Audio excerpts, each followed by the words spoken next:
The Vampire's Dream.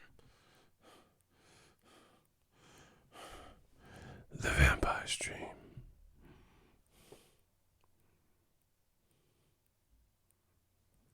The Vampire's Dream. What up, Fight World? We back for the Vampire's Dream.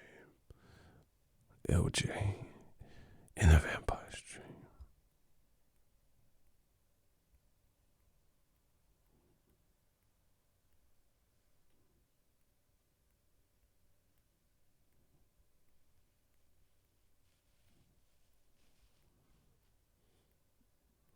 The Vampire's Dream. I need my serum. Smash the like button for the Vampire's Dream.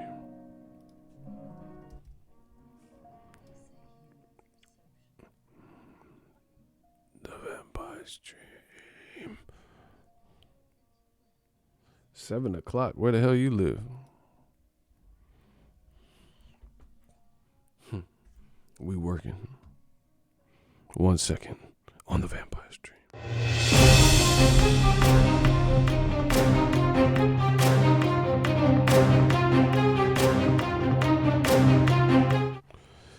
Let's jump right into it on the Vampire's Dream. Smash the like button. This is probably not going to be too long. I know I say that, but I'm serious today because I got a lot of stuff to do. I'm going to get some sleep for the Vampire's Dream. Crawford, Errol, Spence. I made a 40-minute video. We unpack, coming to you live. Check that out. But I want to recap. Listen, I'm a man. I'm entitled to my opinion. It ain't going to be, if you disagree, that's cool. There ain't going to be a bunch of disrespect and weird, stupid shit. Because certain situations in boxing, you know, there's subjective. People have different opinions. I'm telling you mine. Listen, I think, in my opinion, what Crawford's doing, like recently, is not a good look. I'm not mad that someone's trying to pursue good fights. I seen somebody in the comment section saying Crawford applying pressure. Not really. How you gonna apply pressure to some situation that ultimately you probably can't impact? You know what I'm saying? Like, come on, man. It's not an effective pressure. Crawford, when he's fighting, he has ring IQ and he puts on an effective pressure. You know what I'm saying? Like what he was doing with Mean Machine. What he's doing right here, this is not effective to me, you know? And I think it's reeking of desperation from Top Rank. And, you know, unfortunately, Team Crawford, to me. Now, you know, I fuck with Crawford. Still do, always have. I like him. Great fighter. I've talked to him, interviewed him. He's a good guy. But, like, to me, this ain't the ticket because, like, it's just too much going on. For one, Errol Spence is coming off the car accident. So, Errol Spence, I think, is safe for me. This is just my opinion. He shouldn't have any obligations. This is not before the car accident. That's first and foremost. The man almost lost his life. He has 2 daughters, and he survived that. You know, God was looking out for him. He had guardian angels here on this earth. So that's another reason why, to me, it's a bad look, because the man is down. Like, first of all, like, if Crawford and Top Rank couldn't dictate Errol Spence his movement before he got in the accident, then they damn sure can't do it now. Yeah, I think Crawford's still pound for pound number 1 based on his skill. The motherfucker's a beast. He's a skilled fighter. Why would that change? Ain't nobody took his place. He's skilled. He could beat you at your own game, beat you, you know, many different ways. And that don't change what I'm talking about. But anyway, back to what I was saying. To me, Errol Spence shouldn't have any standards at all right now. Seeing, like, he should be free. It's like J-Rock. No, J-Rock didn't get in an accident, but he came in as the underdog and beat Julian J-Rock Williams, beat Hurd convincingly, dropped him, did what he wanted, and had fun in there. So I'm not gonna. Oh, why are you fighting Rosario? See, I'm not old media. I'm not old media. So I'm not. Why would I get mad at him? This is boxing. You're not supposed to go through, war. Your shelf life is gonna be like really, really short that way. You know what I'm saying? So J-Rock is doing especially exactly what he's supposed to be doing. Tough Philly fighter. He came back from worked his way back up the rankings. Bro, I fuck with people like what J-Rock's doing. He worked his way. Charlo knocked him out, lost, blah, blah, blah. It was embarrassing. He called Charlo a turkey. He got knocked out. Worked himself back up. Tough Philly fighter way, old school way. Got back to the basics, kept the same trainer, just got his head in the books and, figured out what he needed to correct, and he did that. Boom. Then he beat Hurd as an underdog, came back, pretty much punished him. It was a fun fight, but to me, he clearly won. It wasn't like not even debatable. It was still fun because Hurd was trying. Hurd kind of ran from the rematch because he switched trainers in his team. So he's like, you know what? I don't have a belt anymore. Let me get this right. I ain't mad at that. It is what it is. At least he's honest with his assessment. I got a new team. I got to come back ready. I will fight Hurd. I will fight J-Rock again, but I gotta get some things right with my new team. That's even Steven. So I like that. Erickson Lubin, same thing. Charlo knocked him the fuck out one round, but I like his comeback. The comeback game is vicious. Erickson Lubin has been looking good. Nathaniel Galadimore, he fought on the Jamal Charlo, Brandon Adams undercard. I was at that fight too, right? So I'm like, cool. I like these good underdog stories, I like it. People working themselves back up the ranking, coming back from loss, still hungry, discipline. That's dope. I feel like what Terence Crawford is doing, I think he's like, I understand it, but then I don't. I understand he's competitive, so he wants to fight the best. I don't ever question that. I never thought that Crawford is scared of, X, Y, and Z. I think he really will fight Danny, Mikey Garcia, Spence, Pacquiao. I don't doubt that. That's never been a question in my mind. And he could arguably beat these guys. We don't know until he fights them. But I don't think he wouldn't fight Keith Thurman or whoever. It's not a concern in my mind.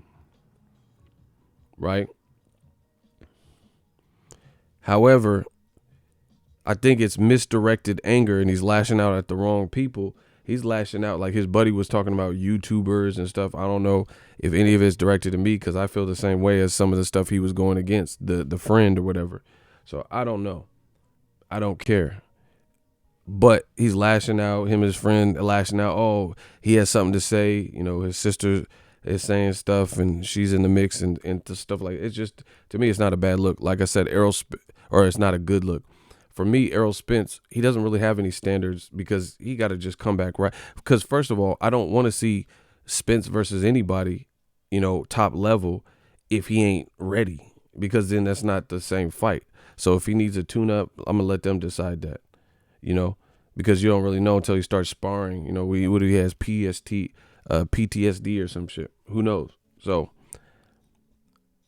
Crawford is going at Spence and trying to make this pressure situation, but you can't pressure a situation like the current situation with Errol Spence. He just got out of a car accident. So what are you pressuring for? Someone said Crawford's clout chasing. That's what I'm saying. So someone just said that in the comment, and that's what it looks like. And that's not a good look, because he's basically down. Errol Spence is down. I don't know. Like I said, I got to see what they're planning. But he just got in a car accident. That's just facts. I would say the same thing if Crawford got, knock on wood, if he got in any type of accident or an injury. Because I want to see the two fight, but I want to see them fight at their best, So I don't know if Errol's at his best or not. I haven't talked to him like that. And some people were saying his speech was different. We don't know. So whatever the plan is, if he wants to go straight into a Pacquiao fight, a Danny Garcia fight, I don't know. I don't know what they have in store for him, but I'll let it come from his team. But more than likely, it's not going to be Crawford. So that's that. Other weird situation is the whole Porter situation. For me, I think that's a great fight with an available person, period. I'm gonna say it again. A great fight with an available person. End of story. Porter has done enough, and then Crawford sent his man to do that video, or had his man recording doing that video, and his man was saying weird stuff to me, like Porter ain't got no belt. Amir Khan didn't have no belt. Jose Benavidez got shot in the leg. He didn't have no belt. Jeff Horn barely had a belt because he really didn't beat Pacquiao. And Mean Machine didn't have no belt. So how is that even a defense? Like, if this was the court of law, these arguments would get chewed up, and I already did that yesterday. Arguments like that. You can't say, oh, I ain't fighting this dude. He ain't got no belt.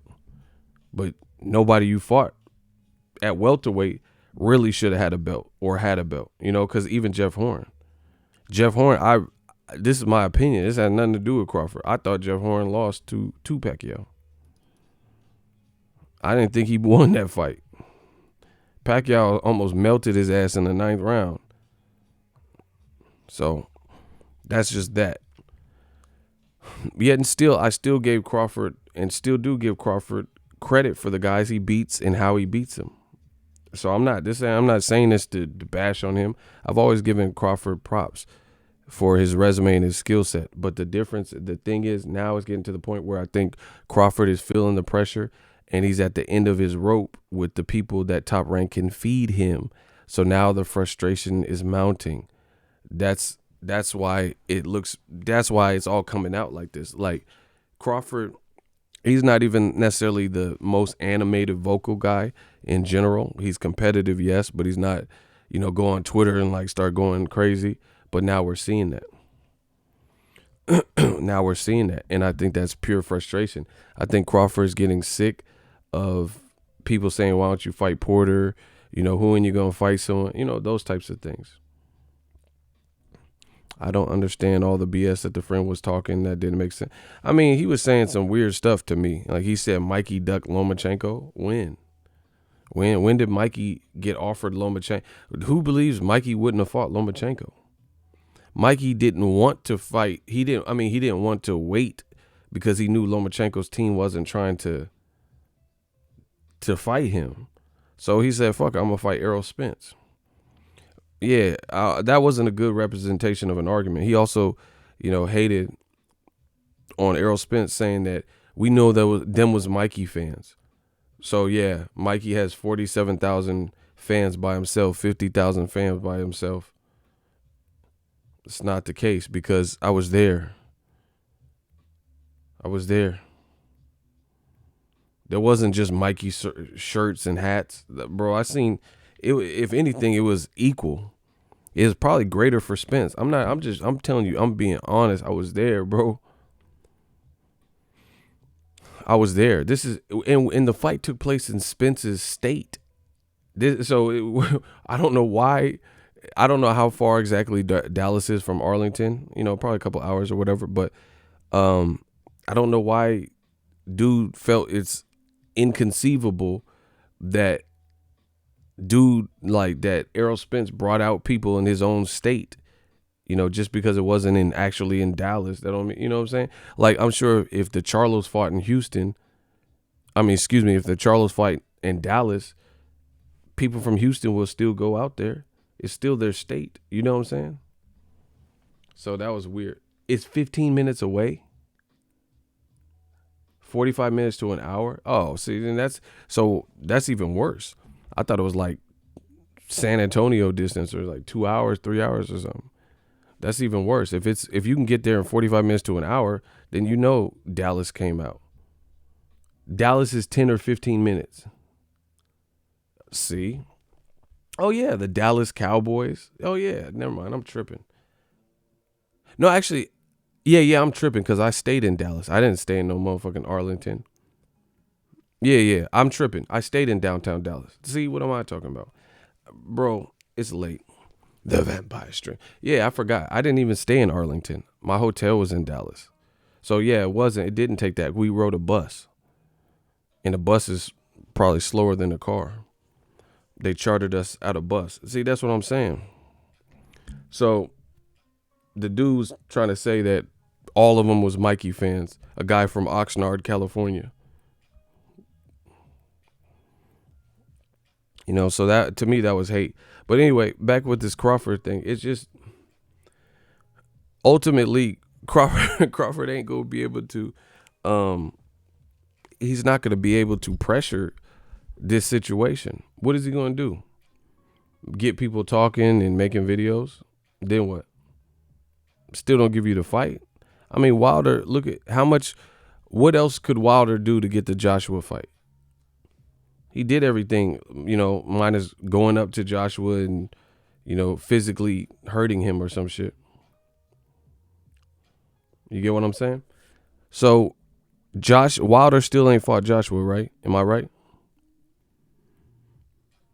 And Wilder speaks with conviction. He turns up. Crawford will turn up if pushed, right?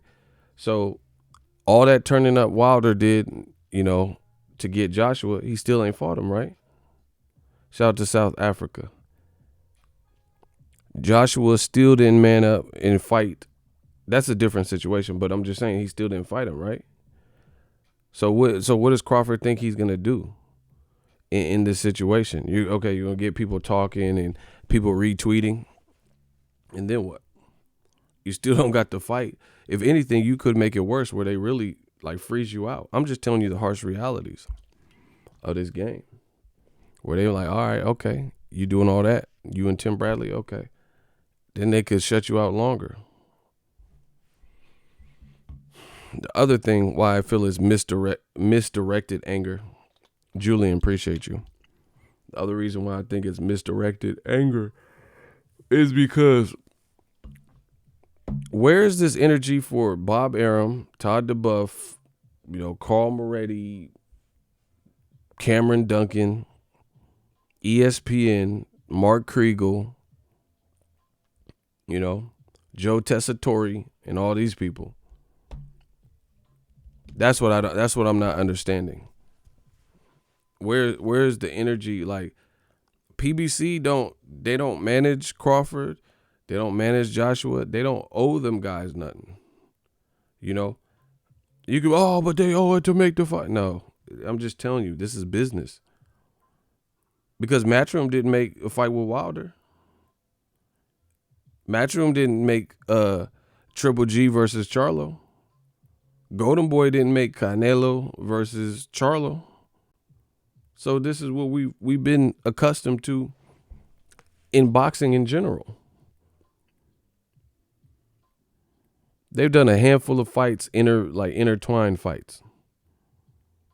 That's it. So what's the difference?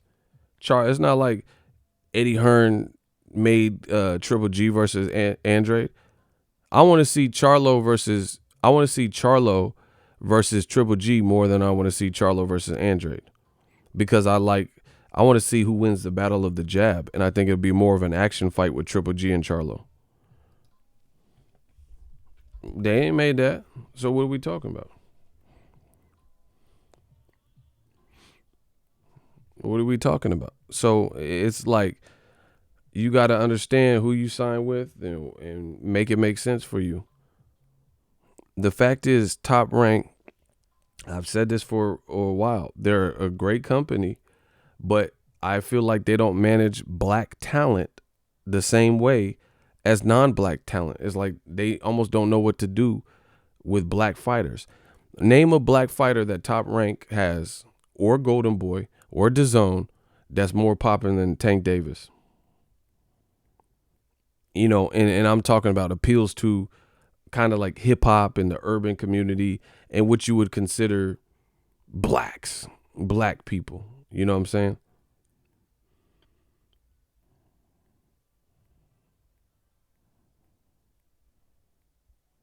Who? I'm not saying nobody has black fans. I'm saying in general, like who's someone who's popping that you think is popping like Tank's popping? And it's because ESPN promoted them. It's because DAZN promoted them.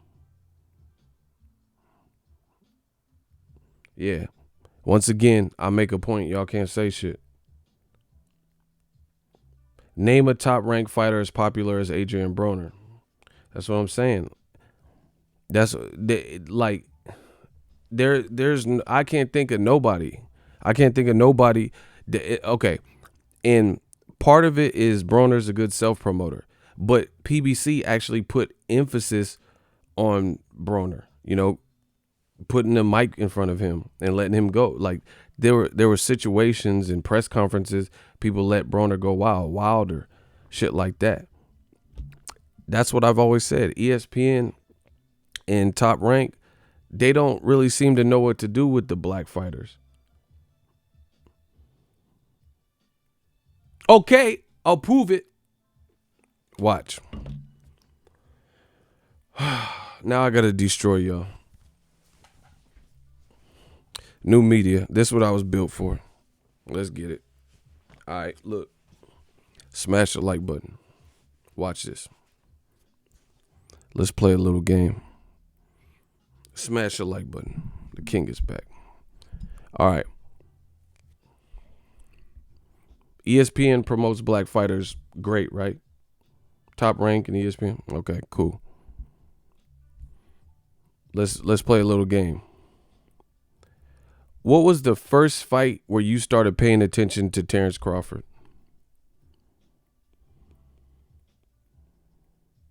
Like, who did he fight where you really were like, oh man, Crawford's a beast? Who was the opponent?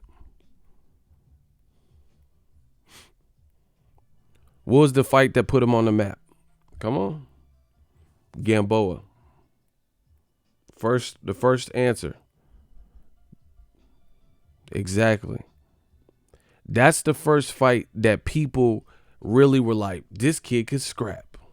It was on HBO, Gamboa. It was a hometown fight, right?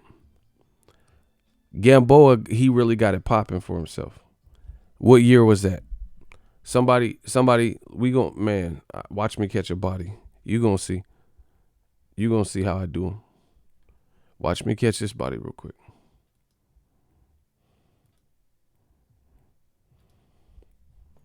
Watch.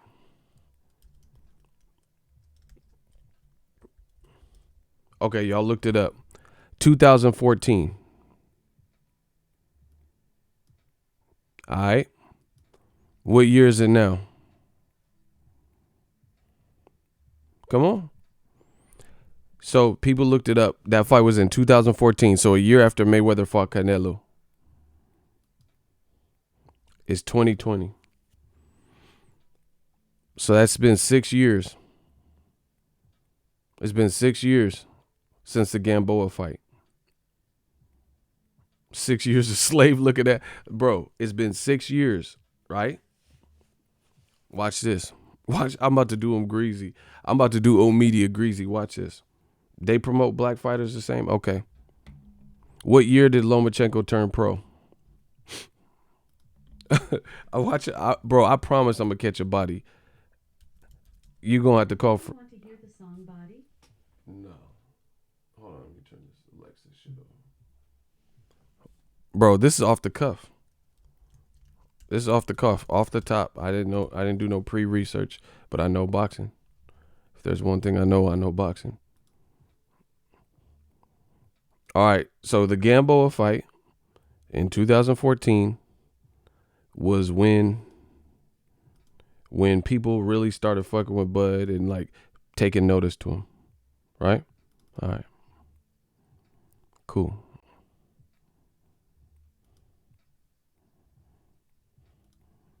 This is Vasyl Lomachenko. He turned pro basically in 2014. October 2013, so 2 months before the year ended. Lomachenko.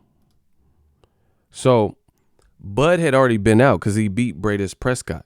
So he had been out before the Gamboa fight, but we could say when he fought Gamboa, it was really on because that was a certified name, an Olympian, boom, boom, boom. Right? Shout out to Prince Savage. He did guess his stuff good.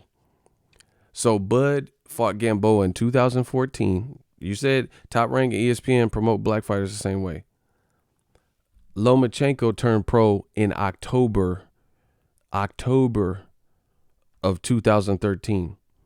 He only had one fight that year. And then his next fight was Salido, where he lost. And then his next fight after that was Gary Russell. So Lomachenko's real career pretty much started in 2014. Now, let's compare promotion for promotion. Bud got all these fights. He was popping to some degree where, like, the Bradis Prescott people, the Bradis Prescott fight kind of put him on the map before Gamboa, right? Lomachenko had one fight in 2013 and really did his best work, Salido and Gary Russell the very year. So 2014. So you look at the last 6 years, who's gotten better promotion? Lomachenko or Crawford? You answer that question. Everybody said they started really fucking with Bud and paying attention in the Gamboa fight, 2014. Lomachenko lost in 2014, came back and beat Gary Russell in 2014. And we know Lomachenko got better. Exactly. It's without a doubt. We know ESPN, Top Rank, HBO, all of them, because Top Rank was on different networks at these different times. They all gave Lomachenko way more praise, said he could beat Prime Floyd, and, old media said, oh, yeah, he could beat Pretty Boy Floyd and Pacquiao and Mosley. They compared him to Muhammad Ali, all types of shit. And guess what? Bud been putting in work. That's what I told y'all from the beginning. So to me, Bud got a lot of misdirected anger in this situation. Bud, he should have been popping. He should have been popping because the Gamboa fight was what most people that voted, they said that's when they started really paying attention to the kid. Like, damn, he's dope. And you ain't never seen no promotion behind it like that. The promotion, and see, that's why I said misdirected. Because if anybody go at me, I've done nothing but show Bud love.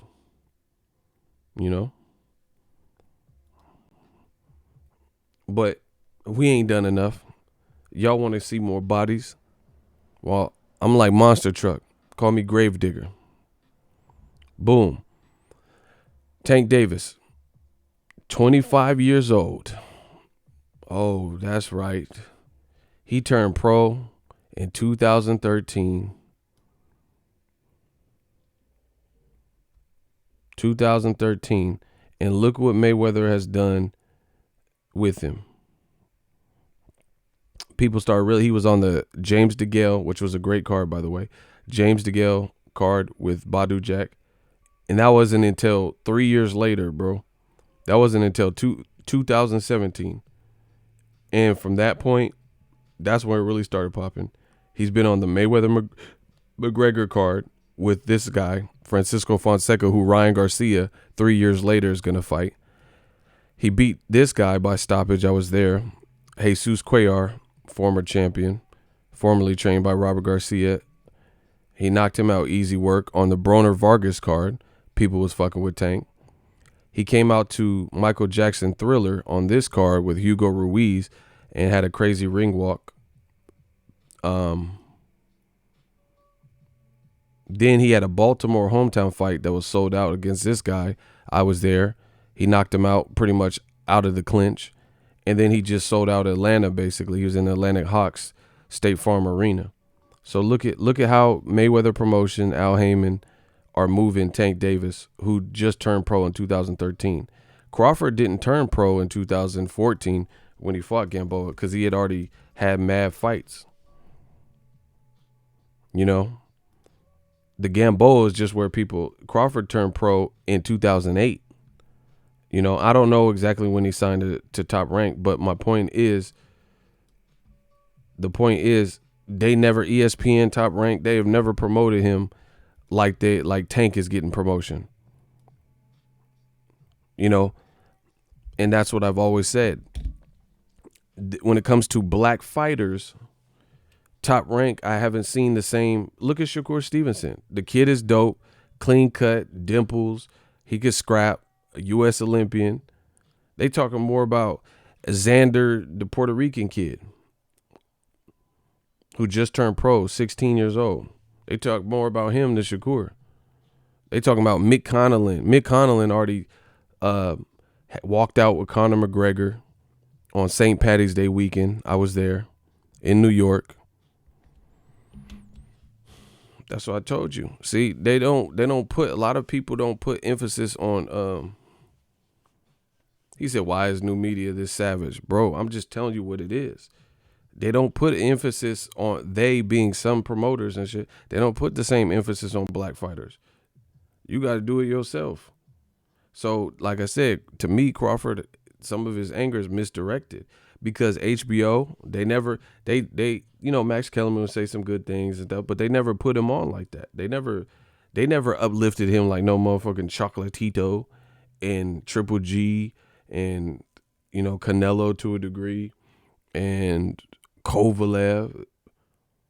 They never put him in the position. Bro, they wanted Kovalev to beat Ward. See? This is what I'm talking about. I've been saying this for years. I don't see the same energy. I just don't. When it comes to Top Rank promoting black fighters, I don't see the same level of commitment and committal, stuff like that. Or either that or they don't know what to do and how to make them appealing to, I don't know, black people. I'm really going to fuck y'all heads up. I'm really going to destroy y'all because this is what y'all want.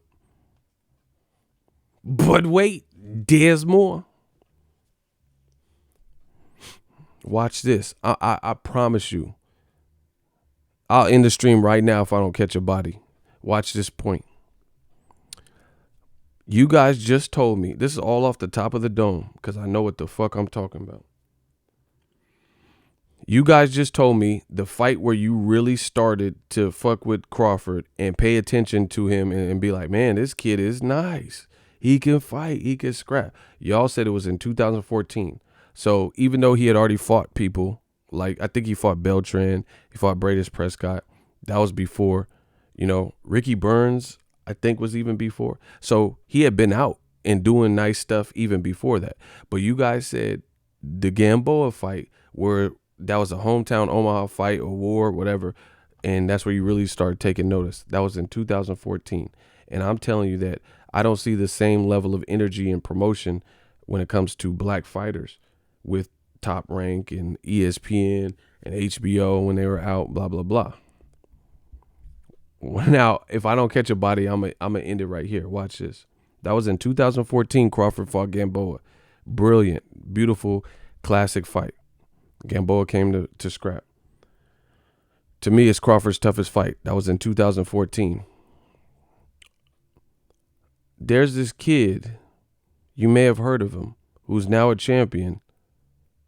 He goes by the name of Teofimo Lopez. Bam. Oh my gosh.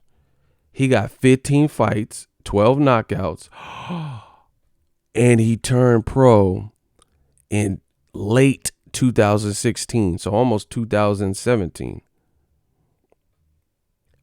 2 years after that brilliant Crawford Gamboa performance. This kid right here, he a beast. And he was fighting low-level comp. Look, he had one fight just like Lomachenko. And then his career started to pick up. He fought multiple times in 2017, etc. Now, the reason I'm bringing this up, watch me catch this body, is because Crawford Gamboa happened 2 years before Teofimo even turned pro. 2 years before Teofimo even turned pro. But you see the package deal that they have made for Teofimo, and his rumored next fight from Bob Arum is who? Who is Teofimo supposed to fight in April or May?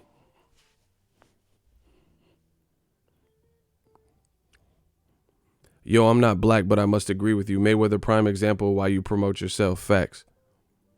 Exactly. Shout out to my homeboy Cursor. Teofimo. 2 years. First of all, Crawford turned pro in 2008. The Gamboa is where people start really like raising their antenna. That was in 2014. Right? 2008, 2014.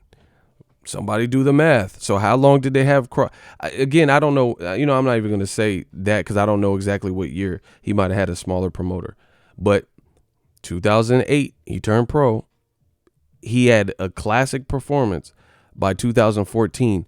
2 whole years. He had a 2-year, at least a 2-year head start from Teofimo at the bare bones minimum. But Teofimo is about to be in a winnable, more meaningful fight than Crawford has been able to get with Top Rank, right? And he just turned pro in 2016. He's going to be, he got a title opportunity last year, and he has a unification opportunity to the point where if he beats Lomachenko, it's on and popping. And he just turned pro in 2016. So how many years is that? We just hit 2020. 17, 18. He got a title in 19. So in about 3 years, he's about to be in a more promising fight for his career than Crawford. And don't get it twisted. Crawford could have fought Ruslan Provodnikov. They never made the fight. Crawford could have fought Brandon Rios when he was with them because he had a name at a point. They never made that fight. Crawford could have fought Lomachenko because Lomachenko said he wanted him at a point in time. Now people know Lomachenko will get tossed up. Crawford could have maybe fought Mike Alvarado, because they might have been at 130, 135, 140 all around the same time. Never made that fight. But most importantly, Crawford could have fought, you guessed it, Pacquiao. He could have fought Pacquiao, and Bob Arum is on record multiple times saying he detonated that fight and made sure that it did not happen. So Teofimo, a non-black fighter, turned pro in 16, worked his way up, got a title shot by last year. And immediately upon getting a title shot, he's about to be in a position where obviously the best case scenario is if he knocks out Lomachenko or beats him. And if he does, his whole world changes. That's crazy. Because the way they built up Lomachenko and shit, he's a 2-time gold medalist. It'll be his best win, obviously. Even if he holds a good account of himself, the kid is still young. He can bounce back from it. So he's in a position to win. He's in a position to win because, first of all, like I said, he'll get all the clout tokens in the world beating Lomachenko if he can do it. He's only 22, people. He is only 22. Crawford is 34. So it shows everything that I've said. Oh, actually, excuse me. Crawford's 32. He's 32 now. Excuse me. I just looked it up. But Teofimo's 10 years younger. That's a decade. We're in a new decade. So win, lose, or draw, Teofimo is set up in a position to showcase what he can do at the highest of level, and Top Rank's able to facilitate this fight. But for some reason, from 2015 all the way until the Matisse fight, Pacquiao and Crawford couldn't fight. So, yeah, I think Crawford has to look at his team and ask some questions instead of blaming Heyman or, trying to pressure the fans and blame Spence. Because Spence, PBC's putting him in a position to win. He already got 2 belts. Spence been a champion in less divisions, and he already got 2 belts.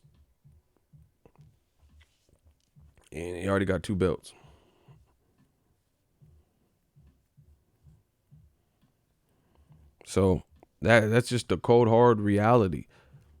They're putting the PBC fighters, they're putting them in a position to win. Like I said, I just told you, Tank turned pro in 2013. Lomachenko turned pro in 2013, late 2013. So really 2014 if we round up to the nearest year. That's the same year that Crawford fought Gamboa, and it was been popping for him. So people have been watching Crawford at least since the Gamboa fight, for sure. And he still ain't got no legendary fight. They didn't make Mikey Garcia versus Crawford. Would have loved to see it. They didn't make Lomachenko. They didn't get Pacquiao. They didn't get,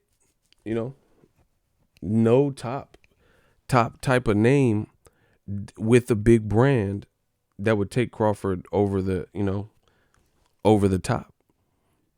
They gave him good guys, good fighters, but none of them had brands. Like I said, Teofimo, bro, he just became a champion. He's gonna get a unification with Lomachenko to the point where if he beats Lomachenko, a star is born. I seen this coming a mile away. Crawford was not the priority. They didn't, bro. You know what? Fuck this. I need to see what year Terence Crawford. Anybody know offhand? What year did Crawford sign with Top Rank? Because that's going to be important. I'm not talking about an extension. I'm talking about what year did he sign with him originally? Like the very first time he started working.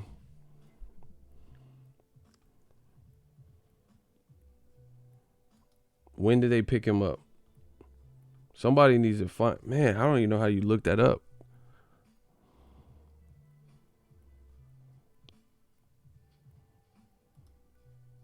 I don't even know how. Look. Look, 2017. Terence Crawford wants a bout with Manny Pacquiao, the Wall Street Journal. The WBC and WBO super lightweight champion could also face Julius Ndongo, which he did fight. So before the Ndongo fight, this was a known thing that he wanted to fight Pacquiao. 2011. That's what y'all, man, I love y'all. Y'all be doing research with me. Y'all be doing the research with me. So they're saying he signed in 2011 for the first time.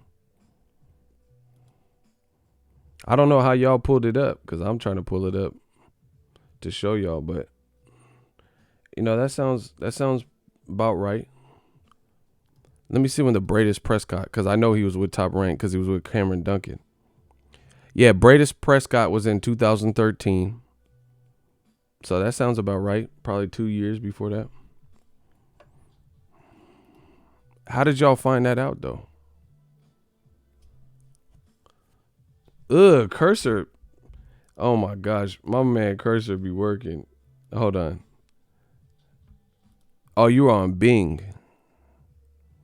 Okay, there we have it, people. Oh, I think they pulled an excerpt from an article. That's good. That works. Okay, so just to put this in perspective and context, let me show you guys. This is what I'm saying about they don't manage black fighters the same. Look,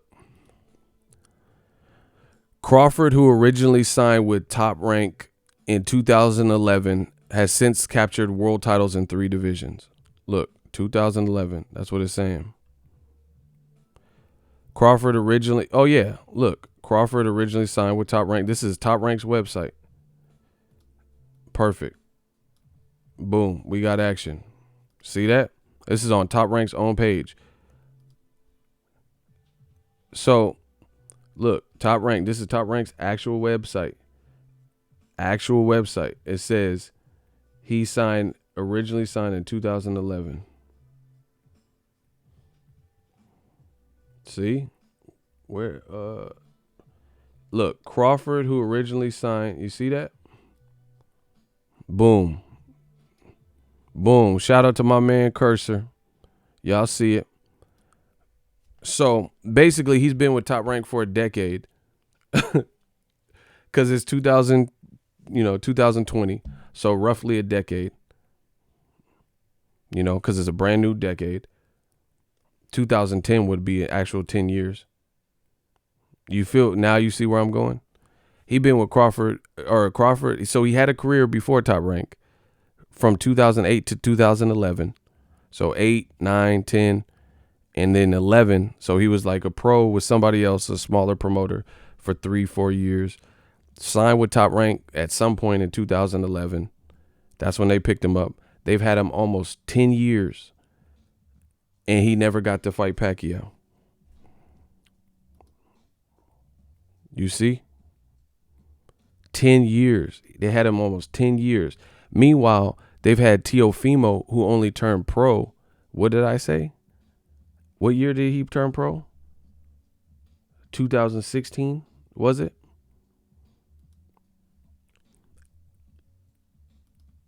See? This is all fact. Teofimo turned pro. He turned pro. He's 22 years old. And he turned pro November 5th, 2016, like I said. And he's about to embark on the Lomachenko fight. So a relevant guy in his division, and he's already getting that fight. So he got Comey, which was a meaningful fight to show us what he can do. Right?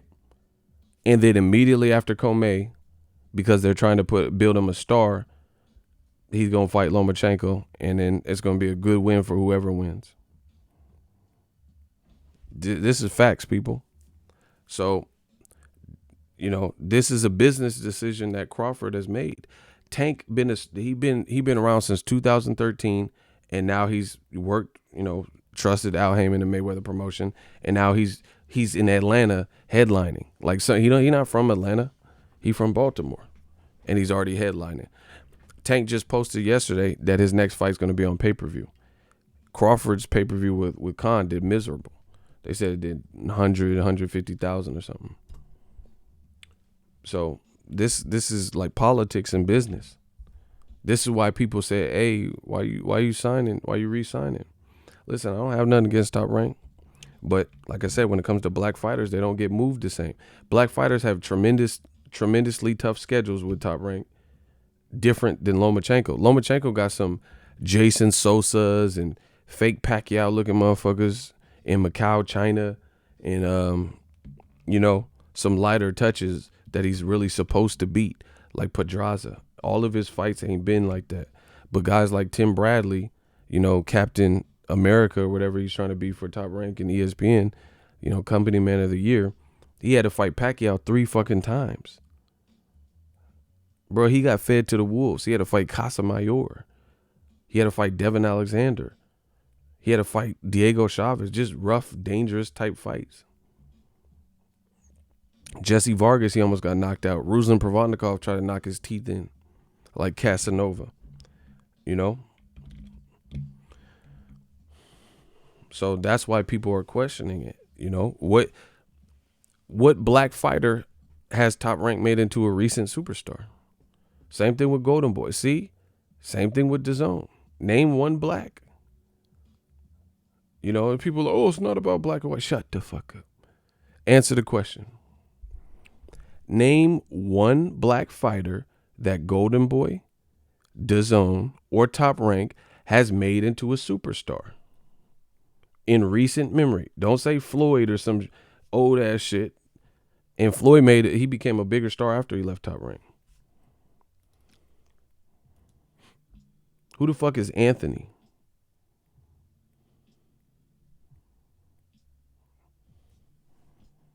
I don't know. Ooh, Joshua? He ain't no superstar like that. I mean, he cool, but he already got media attention because he was a gold medalist.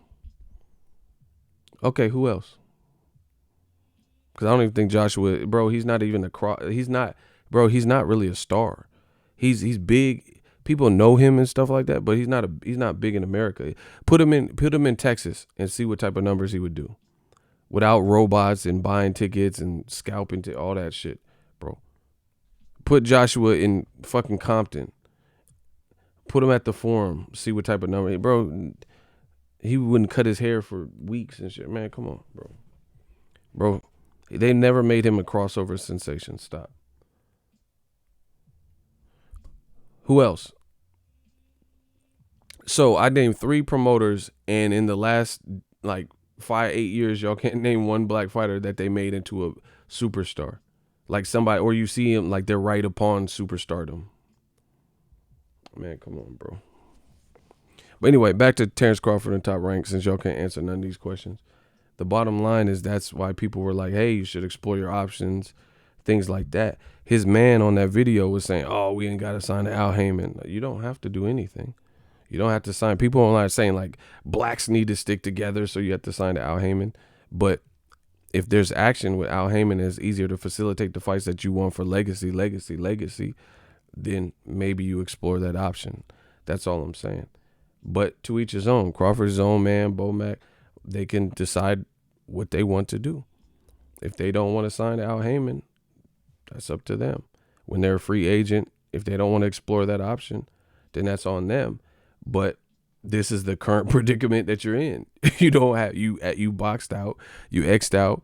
Top Ranks had you for 9-10 years, and you have no huge fights that take you to the next level available to you. Meanwhile, guys like Teofimo, I'm sure that Xander dude, my dude Gabe Flores Jr., bro, as soon as they become champions, watch what Top Rank do to them.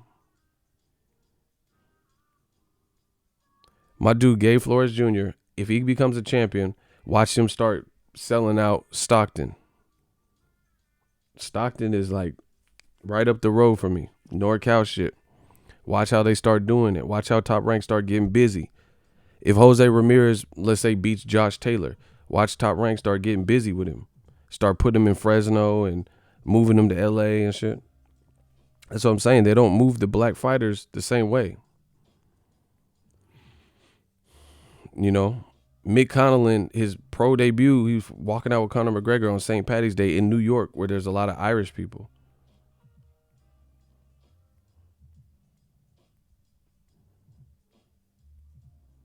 Who the fuck is Jamal? I don't even know who that is. So it's different. It's different. So that's why people are saying you should explore your options to see what the best fit is. Like I said, Tank is about to be on pay-per-view. And he ain't barely been out the same length of time. People have all been watching Crawford and like fucking with him and stuff like that.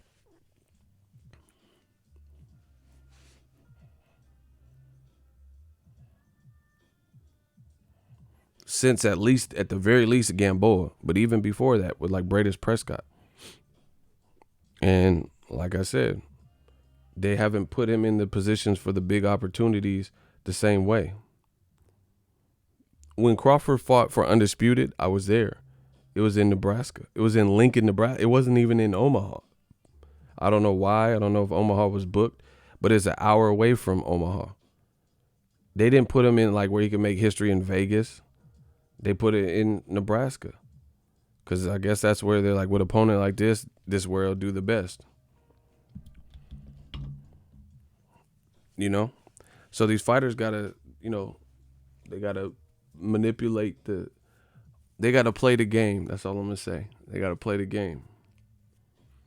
Because there's a lot of promoters, they going to promote what they want. They got their own formula, and that's it.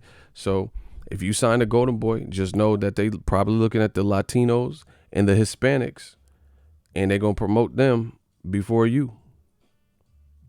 I'm just telling you what it is. You're bringing them right. Oh, well.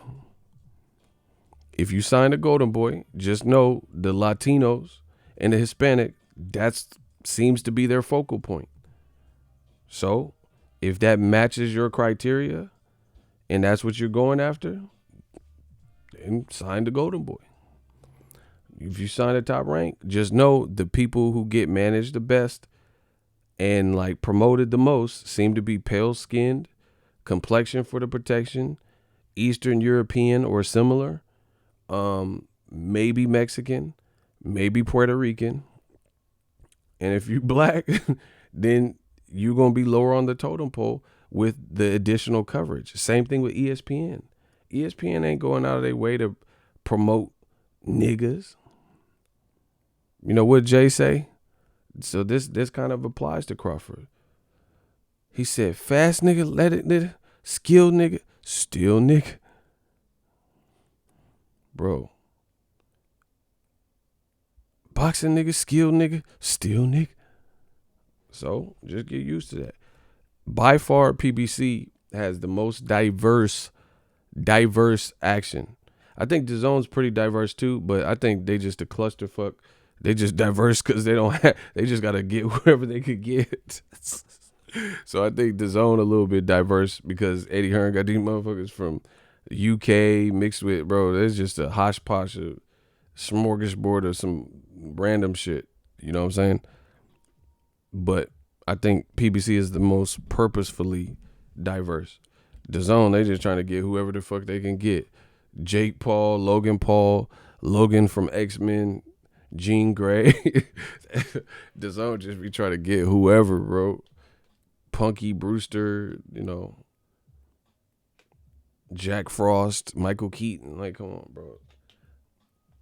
Man, come on. Rogue wanna, Jubilee out this motherfucker. Jubilee gonna sign the DAZN. They finna get Jubilee. Curly Sue and Jubilee facing off. Winner gets Cecilia Brækhus. Shit, bro. Bram Stoker. DAZN finna get Bram Stoker versus Wesley Pipes. Yeah, oh, fuck yeah, suck that motherfucker. Lift it up. Bone deep. Yeah, Wesley Pipes, bro. Johnny Depp versus Wesley Pipes. DAZN Skeet Ulrich versus motherfucking Rampage Jackson. Oh my god. DAZN finna get fucking Cotton Weary versus Jeepers Creepers. They finna get Buster Douglas versus Bismarcky and shit. DAZN just be. Somebody said Count Dracula versus Blade. Yeah, that's what I'm saying. Screech versus Duncan Penderhughes. They just be, bro. DAZN just be trying to get whatever they could get. They just be fishing. Anyway, back to the Crawford situation. I told you I'm getting straight to the money. So anyway, to me, I just feel like Crawford's situation. This is what I've been saying, and now it's come to a head. People are seeing it now. People are now seeing like, damn, okay, Crawford don't have that many options unless he works with another promoter. So now, like I said, I don't doubt Crawford is hungry. He's ambitious. He's hungry. He wants these fights. But now he's coming to the realization, like, I just beat their whole squad. They haven't been building no one for me. See, bro, they should have been making some type of Gemini Man or some fake ass version of a Gemini Man where they can build. That's what I said earlier. A succession plan. Bro, Crawford beating everybody's ass over there. They knew he was gonna beat everyone's ass. Bro, I ain't picked against Crawford since God knows when. I knew he wasn't gonna lose to none of them dudes. Jeff Horn, I didn't pick Jeff Horn. I didn't pick Benavidez. I damn sure didn't pick Amir Khan Chin. I didn't pick Mean Machine. I didn't pick Ndongo. Bro, I've been picking Crawford undoubtedly. Felix Diaz, Derry Jean, Hank Lent, bro, Thomas Delorme. I ain't picked against Crawford because I already knew it was gonna happen. So that being said, they should have been building a Gemini Man or some type of person that they can at least label as a killer. So, Crawford would have some, a little roster of people he could go through. But they didn't even do that. They just been almost like winging it. You knew he was going to beat all them dudes' asses. He's too damn good. He is too damn good to be losing to the guys that he was in there. No disrespect to them, but I just didn't see it. I didn't see it. So that being said, you don't have no one to feed him. You should have been trying to sign someone, trying to, facilitate a fight. This should have been not even on some PBC shit. You should have been reaching out, man. Berto, somebody, come on. We gonna send you some money, blah, blah, blah. They ain't really top rank. What do they really do? You should have people getting bent out of shape after the Mean Machine fight. This should have been something that was being facilitated for a long time, because at the end of the day, you knew Crawford wasn't finna lose to none of these dudes. You understand what I'm saying? So you should have been thinking of the next step. because it wasn't likely that he was going to lose to any of those people. Does that make sense to you guys? I easily pick Crawford to beat everybody he's been fighting. He's that dope and that talented. So with that being said, you should, in my opinion, they should have been trying to think 2 steps ahead with lining up somebody for Crawford. Or like, what was his succession plan? Is he going to go to 54? Is he going to drop back to 40? This should have been like people. There was no priority to it. Period. The reason I've been feeling good, we got to get the likes up. LJ said we got to get the likes up. Hold on.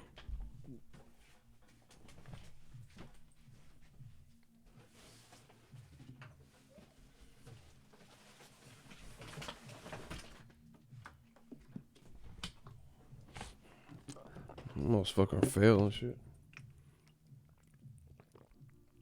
Smash the like button.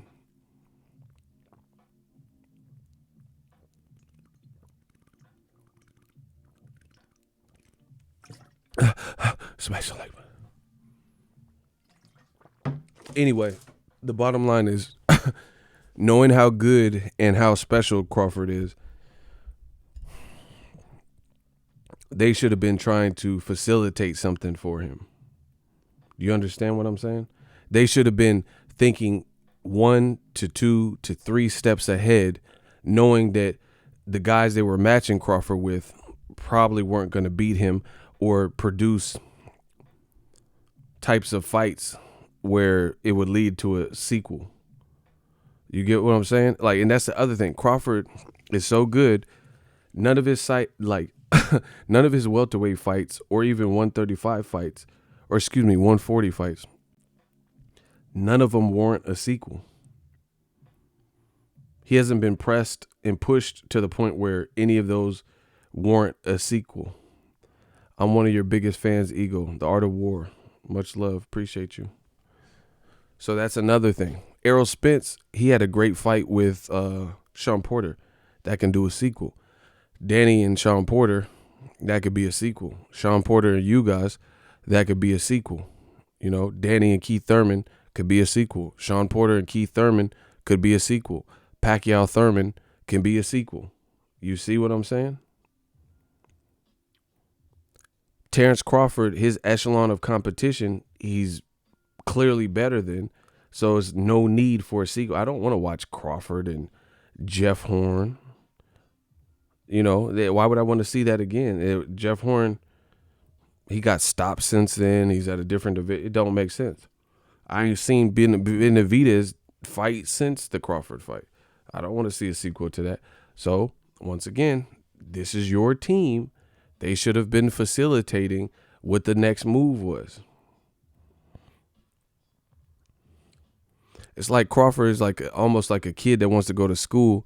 It's back to school, and your parents didn't take you back to school shopping, and it's Sunday and school starts on Monday. So he's like almost frantic and panicked because I don't have markers, I don't have pencils, I don't have pens. You know, my backpack is old. I don't have no clothes. You know what I'm saying? So he's like, And now he's come to the realization that people have been trying to tell him, you know, and people were leaving comment. I got a video. I swear, I don't know what I titled it, so it'll probably take some time for me to find it. But this is the great thing about YouTube. All my work is tracked. I have a paper trail of everything that I've done. I made a video as soon as Crawford re-signed to Top Rank. And I gave him the benefit of the doubt, said, hey, it's his decision. You know, hopefully they have some good stuff lined up. But I can see they really didn't have nothing lined up for him, you know, long term. The best they had was Mean Machine, and he lost. So they didn't have like a like really a long-term plan for how he was gonna. But anyway, I'm getting sidetracked.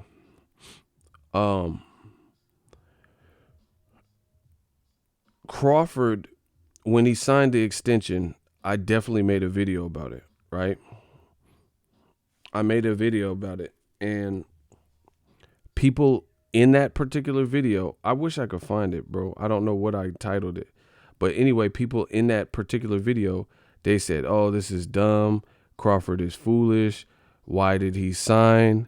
Why did he re-sign? Why didn't he go to Al Heyman? This is what people were saying then.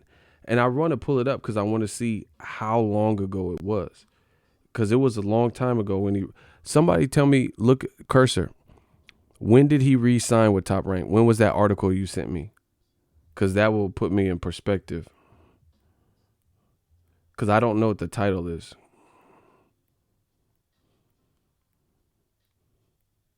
When was that? He re-signed in okay, so it's 2 years ago.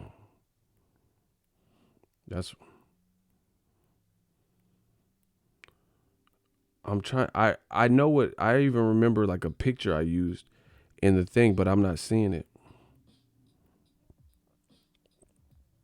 I'm not seeing what the fuck. Oh man.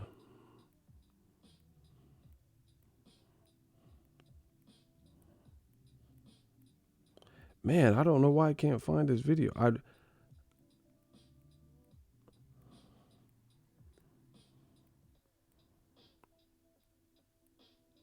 It was 2018. Man, I really don't see it. I know I did the video though too.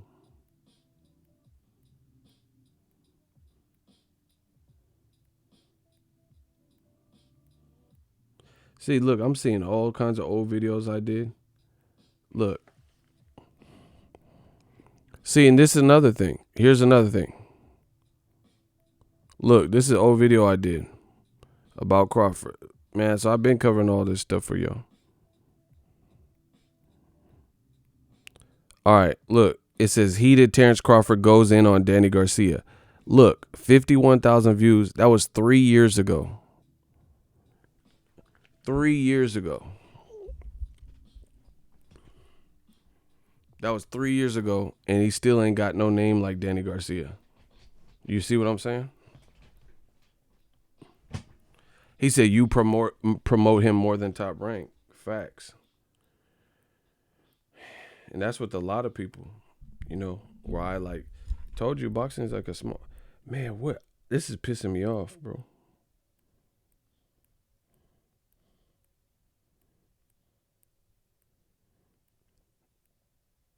I really don't know what I see. And this is the thing. I've done so many Crawford videos in my lifetime. Look, this is me. Look, this is me at the Crawford fight with Jeff Horn. Look, I told you I've been supporting Bud. Oh my gosh, why is this? Look, this is me at the MGM. Look, 19,000 views a year ago. I said Terence Crawford stops Jeff Horn in scary 147-pound debut. That's what I'm saying. I've been in Bud's corner, so you know, hopefully he don't take it the wrong way. I'm just being real. But you know, me ultimately, I'm a man of conviction, so I just got to speak the truth. You know, I've always supported Bud, but what I feel like what he's doing now, right is right, wrong is wrong. Look, I've been putting in the work. This is me live from Crawford and Dongo Media Day 2 years ago. Putting in that work in Nebraska.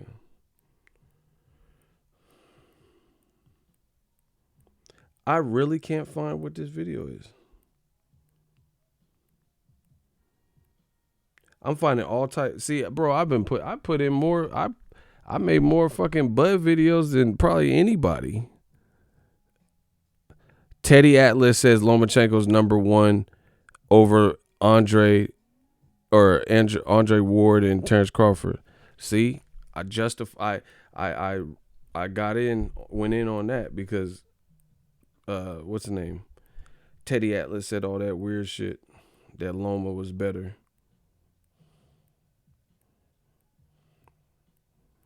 I really can't find this video. I've done too many videos on Crawford. I'm just now realizing.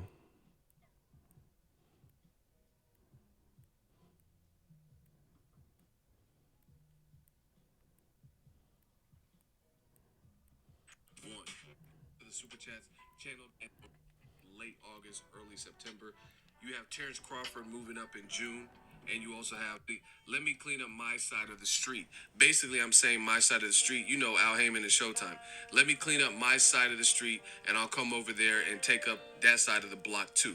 That's what I'm doing. I mean, we got a lot of fighters signed with Al Heyman. We got Danny Garcia. We got Sean Porter. We got all these. You know, we had Lamont Peterson. We had Keith.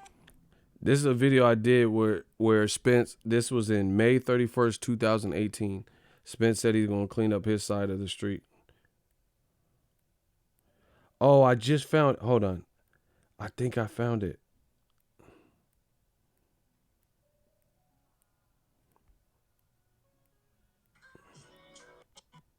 Thank you, thank you, thank you.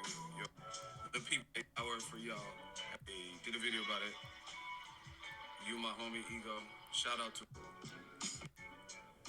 Hold on. I Vegas. You know what I'm saying? Hey, Delvin, you create and just said I don't have no beef with nobody. Shout out to Dante's Boxing Face. I'll happy with. I'm not saying he's the only one, but look at Showtime's schedule. Look at HBO's schedule. Anyway, smash the like button so we. I think this is the video. Where you from? Where y'all at? Where you? See, my memory is crazy. I remember the picture I used. Sorry, I'm doing like it's a live stream. I think that's why I couldn't find it. Crawford Horn on the same night as Badu Jack. The video breaking the news talking about this Crawford right hand injury. They said it's no major ligament damage. That is a dude. Like they why did he sign up for the welterweight? Fact.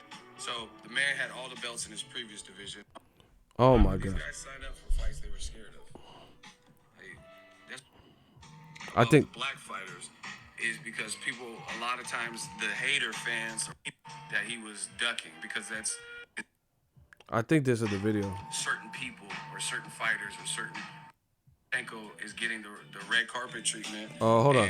Listen. Conspiracy theories. Like I've seen people in the comment section and on Instagram and stuff say stuff like, "Oh, Crawford did this because he's pissed that Lomachenko is getting the red carpet treatment, and his fight got announced." Play this, however. Floyd, I said this in the stream not too long ago. Floyd Mayweather has went on to become the biggest star. Look. Listen to me, people.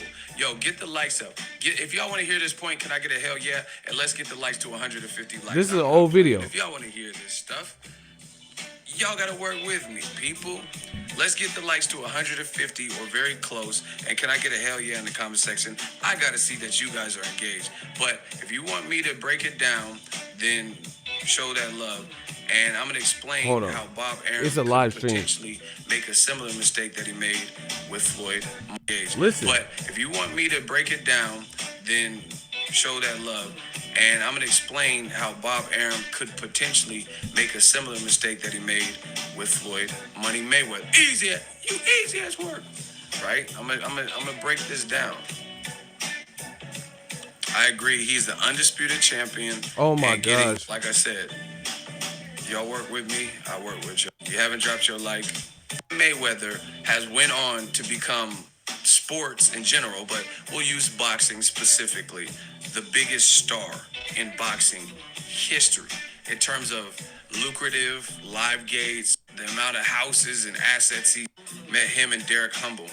That's dope. So much love to the. Once again, why are you wearing sunglasses? Why are you wearing sunglasses for less? Man, I'm not looking for this. This shit is taking too long. I'd have to listen to it. But you see the downside is I was doing it during a live stream, so I'm interacting, reading comments as I'm saying it. But you see me, I started talking about the points, which I've talked to you guys about several times. You heard me. I said Bob Arum could end up making the same mistake that he did with Floyd Mayweather with Terence Crawford. You heard me say that. Less than $1 million, right? Less than a fucking $1 million, right? Floyd went on to do these record-setting, blockbuster numbers. So obviously, if you listen to it, just tell me this don't make sense. I'm stubborn. If if Floyd Mayweather left Top Rank and then after became this massive star, then he always had it within him, both skill set, both the mouthpiece and the charisma. Right, I hope you guys know what mouthpiece is, but just the ability to talk and sell, it was clearly in him because he actually did it. Just like you look at The Rock, one of the big, um, buy himself out of his contract and go with WCW or Escape. You know what I mean? Obviously, The Rock was capable of and all that because he did it. Analogies, people. Oh, The Rock is when he was with Top Rank. And it probably would have been easier because he already had a head start because he was with a prime promoter that had been in business since. That's why I really believe Mikey Garcia later on, when he had his issue with Top Rank, they were trying to keep him in contract because they're like, man, we ain't letting these drawn out legal thinking apparent fan base. That's what it sounds like. And that's a lot of people. You'll be surprised how many people feel that way. You know what I mean? Oh, blacks won't support blacks. That's why you look at HBO, you look at Top Rank, their roster kind of caters more so to Eastern European fighters. A ton of guys that are good from Ukraine, getting good exposure. Vodstick. I don't know if Usyk is with them. Lomachenko, obviously. There's a lot of Mexican fighters. My dude Gabe Flores Jr. Oscar Valdez, who just got an award for no reason when he didn't have to. You know what I mean? I really think Top Rank, their business model, they look at stuff like that. Like, oh, yeah, that'll sell. What Valdez and Zurdo Ramirez is doing, that's going to sell. Like, but Terence Crawford, I don't know. I don't know if that's going to, if people will buy it. You know what I mean? Yeah, I mean, don't get me wrong. They're putting Crawford at home. But they're taking Lomachenko on the road, Madison Square Garden, fighting in LA against Mariaga, fighting wherever, and getting all the exposure and the promotion behind it. Like, for example, saying, what is it, the founder who's been in the business and worked with Muhammad Ali, and the founder is saying, this is the next Muhammad Ali. Not Terence Crawford, Vasily Lomachenko is the next Muhammad Ali. I mean, that's huge. You're getting a cosign from the boss, right? So I don't know what it is, but there's a misconception that the black community is broke or won't support their own or whatever. Look at the Black Panther. If that's the case, why did Black Panther do better than Captain America?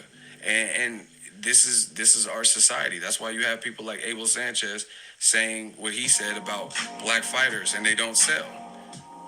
And a lot of people have this fucking mentality that that's the case. But again, why did Black Panther, which had, listen, I watched Black Panther See? better gross black community globally for the Black Panther. There is a market, but you got to market him right. Terence Crawford is a beast of a fighter. If you market him the right way, even with his personality, he's not like a Wilder type. If you give him the right exposure, the right cosigns, and the right everything, then I think he can be big. I really think he can. I mean, look, look, you got a little swagged out Jordan fit, got a nice whip, got the shoes, you know what I'm saying? So you don't think, you feel me? You don't think, like, man, I'm in the Bay, it's so multicultural, it's lovely. I love California. And that's what we get. You know, I know dress better than black people. They got swag, because people, I follow these fighters. People who relate to them. But all right, Curtis Dexter. Bro, it goes on and on. Man, I got to be the GOAT. I got to be. There ain't no other way, bro. I gotta be the GOAT. Ego Stradamus. So I'm not gonna bore y'all with everything that I was saying. You can check all my old work. But anyway, I'll just recap because I know what I was saying. That video was from a Crawford video when he resigned. I streamed it March 14th. You see that? Hey son, you see that? Look at this shit. March 14th, 2018. And I'm saying the same shit that I'm saying in 2020. You see that? I'm saying the same thing. I said Crawford is a beast.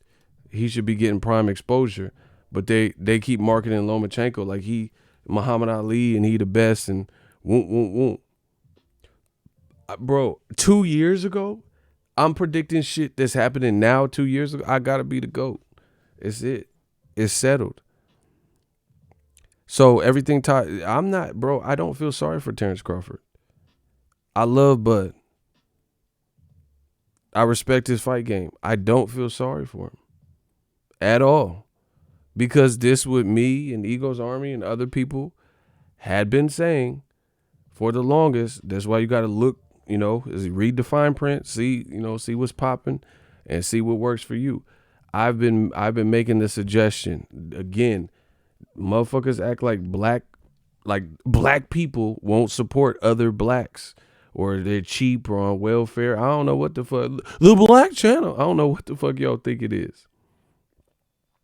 But I know there was a great mixed crowd in Dallas when I went to Errol Spence fight. There was a great crowd even at the Ocampo Spence fight. There was a beautiful crowd and celebrities for Tank Davis versus old boy Gamboa. Sean Porter and Errol Spence brought out a nice crowd. Wilder Fury brought out a nice crowd. That's what I'm saying. It's like people are stupid and racist, and a lot of these people up top, they got these conceptions that black don't sell or black people don't have no dedicated fan base or people support. I don't know. Like, motherfuckers, blacks will stand in line for 2 hours to get some fucking Jordans. You don't think if they dedicated, if you can find dedicated black guys, that'll stand in a mall upright for 2 hours to get some fucking retros, you don't think people would spend some cash to get to the Crawford fight or Tank or, you know what I'm saying? Bro, that's what I'm saying. It's like this old bigoted mentality. It's an old bigoted mentality that a lot of people have up top. You see the same thing on DAZN. And I'm not calling out names. I don't know who making this decision. They treating Andre like motherfucking Chicken George Django or some shit. Why the fuck he can't get no big fight? But Canelo could pick and choose who he want. Them motherfucker Canelo bought a $60 million yacht, they saying. Andre ain't got no motherfucking $60 yacht. And he ain't never gonna get one unless he, get the big fights that warrant the growth of his brand. But Lucas Keeler, good luck trying to get a $60 million yacht fighting him. They disregard us, then copy the DAP. It's always been, look at rock and roll. Black people came up with rock and roll, jazz. Then they wait for someone who's white or whatever to do jazz or rock and roll. Oh, Elvis is the man. Oh, I like this. What? It is what it is. But I've been preaching the same thing. The bottom line, like I said, Crawford has been with Top Rank almost a decade, almost 10 years. They should have had a plan in place for what the fuck was his next move, because you knew he was going to run through the level of competition that he got. But guess what? Bob Arum was ranting on Al Heyman instead of trying to bridge the gap. DBN got an interview with Bob Arum in Vegas, and he says, oh, so you plan on working with PBC? He said, nope, and walked off. This is Arum, just a couple of years ago. He said, so, hey, do you plan on working with the PBC? He said, nope, and left. That's Arum, what he said, bro. I got interview with Arum recorded, and he said he's not worried about Crawford versus none of them other bums with, he didn't say bums, but basically he said bums. He said he ain't worried about Crawford fighting nobody but Spence because he's the only one worth a damn. Something to this effect. And now Crawford going in on social media. But your own promoter said, bro, that Spence was the only one worth fighting. So why are people talking about Danny Garcia and all types of shit? Bro, Bob Arum says we don't want, man, come on. He said we don't want none of them. Only Spence. So Crawford applying pressure is just not doing anything. Spence got in a car accident. He got in a car accident, end of story. So it's not even likely that his first fight would be an out-of-towner. It's just not likely. You don't think PBC would want to make it in-house to, nobody knows how Spence is going to look his first fight back. So what is the point of this? His first fight is not going to be an out-of-town. Okay, if Joshua got in a car accident, I'm not going to expect his first fight would be Wilder. You would probably want to tweak some things. Kell Brook got stabbed in the leg. His first fight was not Triple G or Errol Spence. You feel what I'm saying? It's just not likely. So what is the point of it? But again, people are going ham because Sean Porter is available and it's a good fight. It's a good fight. And then he sounds kind of dismissive of it. Oh man, we ain't worried about Porter. We ain't really worried about Porter, man. He decent. You come on. Who that dude that Crawford has speaking, his buddy or whatever, come on. If Porter's decent, what the fuck is Mean Machine? What is Amir Khan at this point? Porter will run through Amir Khan right now. I promise you that. Don't believe me, make the fight. Give Porter and Amir Khan $5 million apiece and watch what the fuck happen. That'd be a horrible fight. Amir Khan was struggling with Samuel Vargas, who Danny Garcia stopped. Danny Garcia didn't stop no motherfucking Sean Porter. So, he said he decent. Man, Porter would run football drills through Amir Khan. Bro, he would get on his 49ers oos check shit. Motherfucker would be the next Kittle. Amir Khan, that's a horrible matchup for Amir Khan.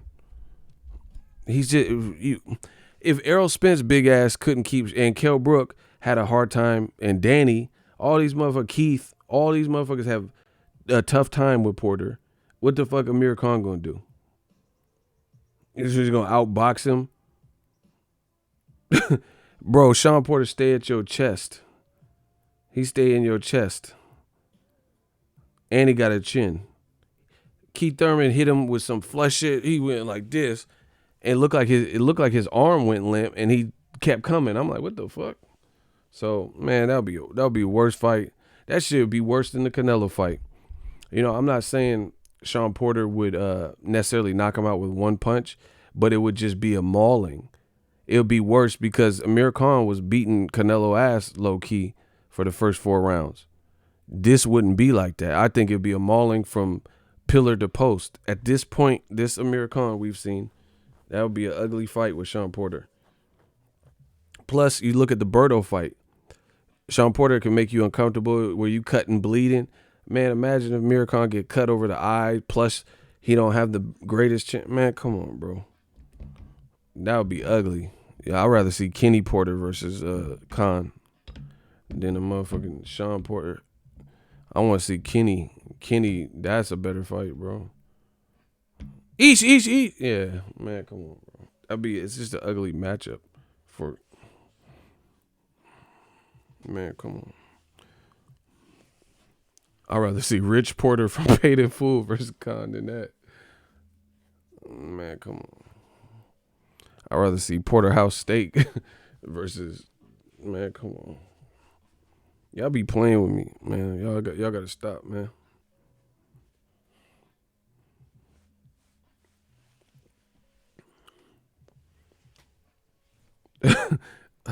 Yeah, it'd be Hell Week, man, bro. Sean Porter would do Hell Week drills on Amir Khan body. Man, come on. Y'all tripping. You have fucking practice squad, man. Come on.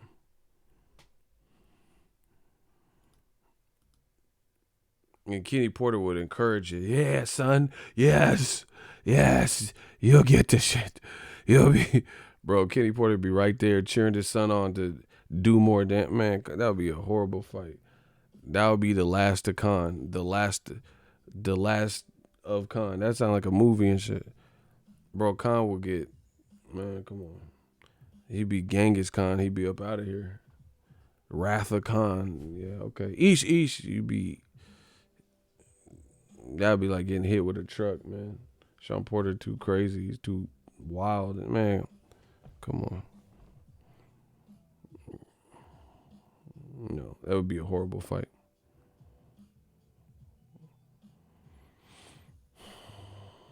Sean Porter would just be too up on it. Sean Porter start ground and pounding America.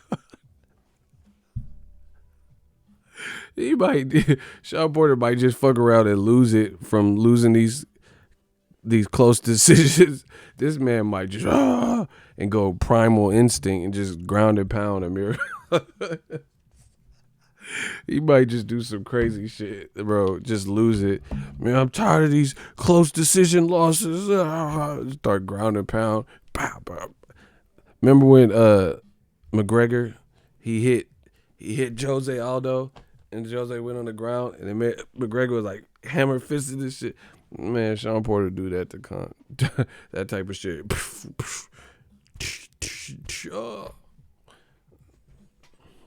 That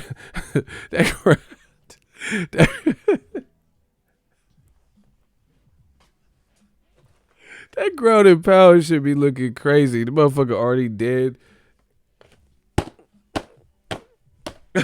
Like they that UFC.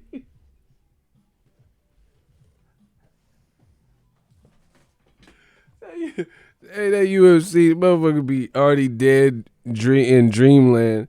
The motherfucker be hammer fisting.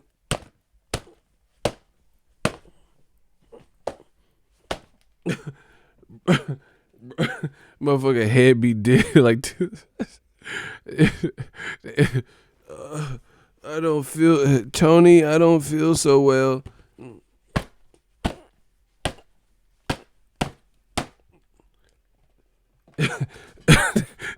that grounded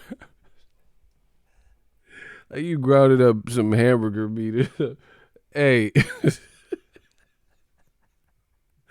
I know I probably sound morbid or I don't give a fuck. That shit, that grounded pound be crazy. Motherfucker, they be looking like when Kane was stomping dude out. Hey, which one of y'all Kane?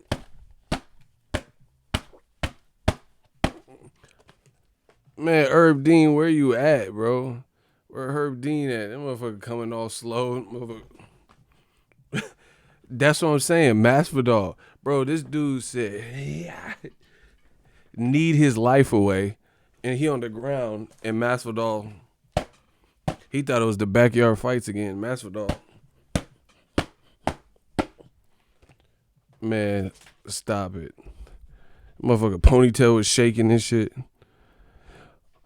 Masvidal, bro, this is not Kimbo Slice backyard boogie or whatever the fuck. You didn't have to do Ben Askren like that.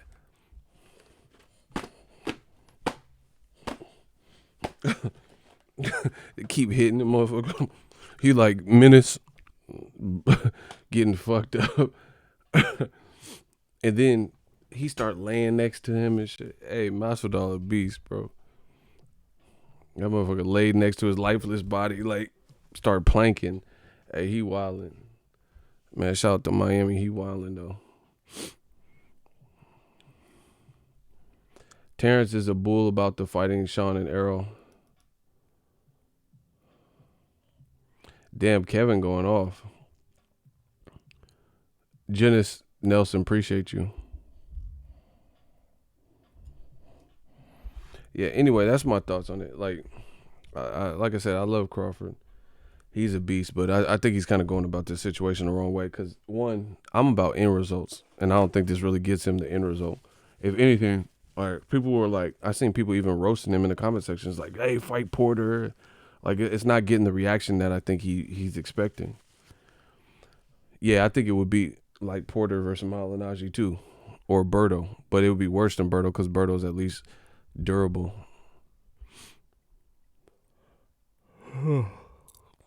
Excuse me. Yeah, I just like I said, I think he's just kind of going is misplaced, displaced anger that I think Terence Crawford is showing. Your own promoter has not put you in a position to be superstar status and to kind of plateau right here. Like I'm a hustler, man, so I don't need nobody. Like, not what I mean is, I'm not saying I don't need nobody, but what I mean is like nobody's gonna stunt my growth. You get what I'm saying? Like, like let's say I needed a loan and I can't get it through this one person. All right, that sucks. Maybe I want to go through this bank. But if I need the loan, I'm gonna find a way to come up with the money or get a loan from somebody else. You understand what I'm saying? I don't give a fuck. One closed door, I'm gonna find my way. That's just who I am in life. So I think Crawford should try to do that. Look at Wilder. Crawford, I'm not trying to roast or anything. I'm not trying to pick sides and all this goofy shit y'all be talking about. I seen Crawford's man kept saying YouTubers and YouTube subs and all that shit, but I'm just telling you my honest opinion. This is what I'm doing. This is what I'm entitled to do. It's no malice or grudge or sides and all this stupid shit. But my thing is this, I look at it like Wilder did the same thing, really trying to fight Joshua, and it still didn't happen. So he proved that it didn't happen. Like, he proved his point that he smoked Joshua out.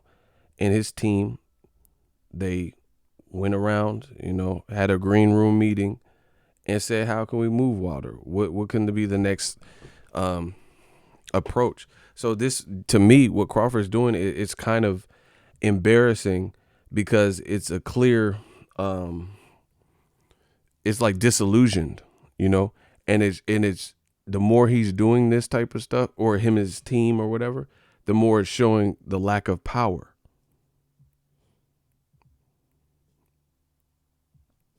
You get what I'm saying? Like, while he thinks he's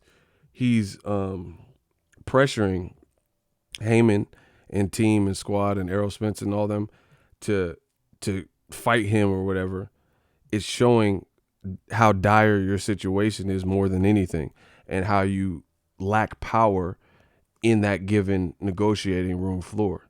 Does that make sense to you? Wilder, he wanted Joshua. He don't even really talk about Joshua too much. Do you notice that? He done what he had to do, try to push for the fight, try to take low money, tried to play the Eddie Hearn game. Still didn't happen for obvious reasons. Eddie Hearn and Joshua didn't really want it. And then they found an angle for Wilder. They said, fuck it. We talked to Frank Warren. We're going to have you fight Tyson Fury.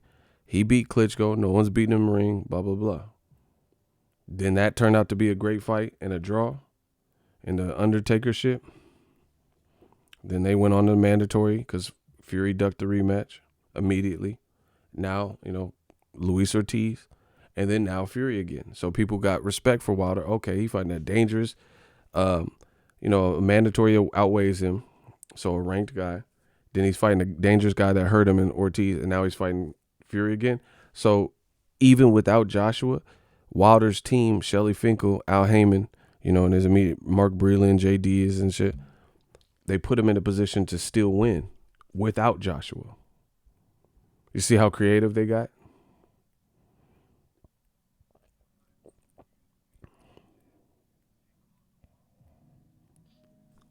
But meanwhile, like Crawford, his approach is like kind of, just kicking up dust and, making a fuss about it.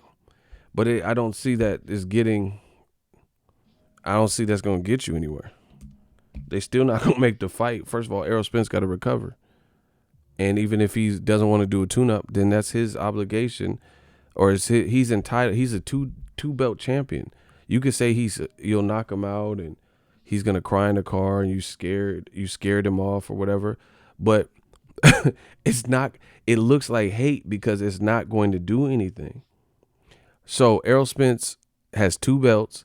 If he fights good fights, what you think people are gonna be like? Oh, I'm boycotting Errol Spence. If he's fighting one of the biggest fights of the year, and First of all, Errol Spence, because of the car accident, people are going to want to see he's going to do numbers. If it's on pay-per-view, regular TV, it's going to do numbers because people want to see how the man look. He just came from something horrible. But what I'm saying is this: why I don't worry about other people like that is if Al Heyman, which they've been doing, they've been moving their fighters, even black fighters, very well, like to the point where they're gaining steam and popularity and confidence and making more money and doing better crowds and doing numbers, blah, blah, blah. Fans are getting to follow their careers and shit. So even if Bud does all this stuff, like, oh, I'll beat your ass and da-da-da and this pressure, you think people aren't going to tune in to see Errol Spence's next fight? When his promoter and Fox and Showtime and stuff have done a great job promoting him. Look what Fox is doing, bro. See, this is what I'm talking about. This is what I'm talking about. ESPN is a big sports company, and I ain't seen them break no budget for Crawford, for the black fighter. When he was fighting Amir Khan, it was quiet as hell. This is all fact. It was quiet as a motherfucker. I ain't hear no promotion.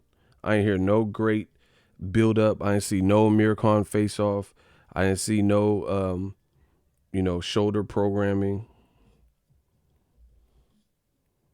It was just dark. It was dark, super quiet until maybe fight week. You started hearing about it a little bit, and that's just because it was fight week. That's not good. How are you going to captivate an audience? How are people going to follow your career when they don't even know you're fighting until the week of the fight? Come on. There's no way you're going to win like that. Boxing is a small niche community, and this is what's wrong with the game right now. It becomes harder to follow when you can't follow these people's careers. It's oversaturated. And ESPN ain't broke no bread to promote Crawford. I promote Crawford way better than ESPN.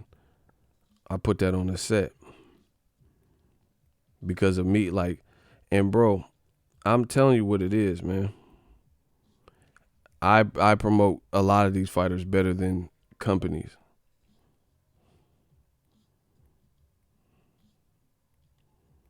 Promise you that. Because I make fans interested. People actually tune in to me like you guys are doing right now at random ass times of the day to hear me talk boxing. But anyway, beyond that, look, this is Fox. It's NFL playoffs. They just had some great games. NFL, they had the Saints playing. They had the Vikings playing, Seahawks playing, right?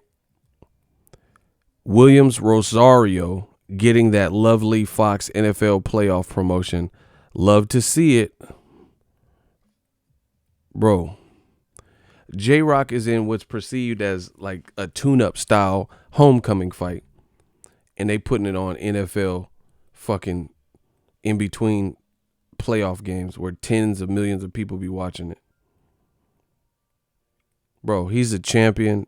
He's from Philly. He's black. They treating him like a champion. You know how expensive it probably is? Like, let's say I had a burger joint. If I wanted to play my commercial during an NFL playoff game, right? You know how expensive it probably would cost? He said, and yet ESPN spent money on Tyson Fury's stupid ass ring rocks. That motherfucker had a backwards sombrero. You are not Mexican. You didn't even put the sombrero on the right direction. Horrible. But that's case in point. Case in point. Tyson Fury, he keep getting all these Lifetime movie, Mark Kriegel haikus and all this shit. And the worst part about it is, like, I'm just tell you straight up, I relate to Crawford more than I relate to Tyson Fury. I don't, like, the only thing me and Tyson Fury really have in common is that we both lived in England and we're tall. But I definitely relate to Crawford, like, as a person more. I don't do drugs. I never snorted and I never weighed 400 pounds and all this shit. So all this backstory about oh yeah, Prabhadasa, and that's all they want. The chanting and singing that, like, I could relate to Crawford a lot more. Like Crawford would be hella fun to just kick it with. Go to Buffalo Wild Wings and shoot pool, play air hockey. You know what I'm saying? Stuff like that. Tyson Fury might fuck around, rob a liquor store or something, shoot old man Quill. I don't know. He's just too all over the place for me. I'd much rather kick it with Crawford on some one-on-one shit, or just a group or whatever. Whatever.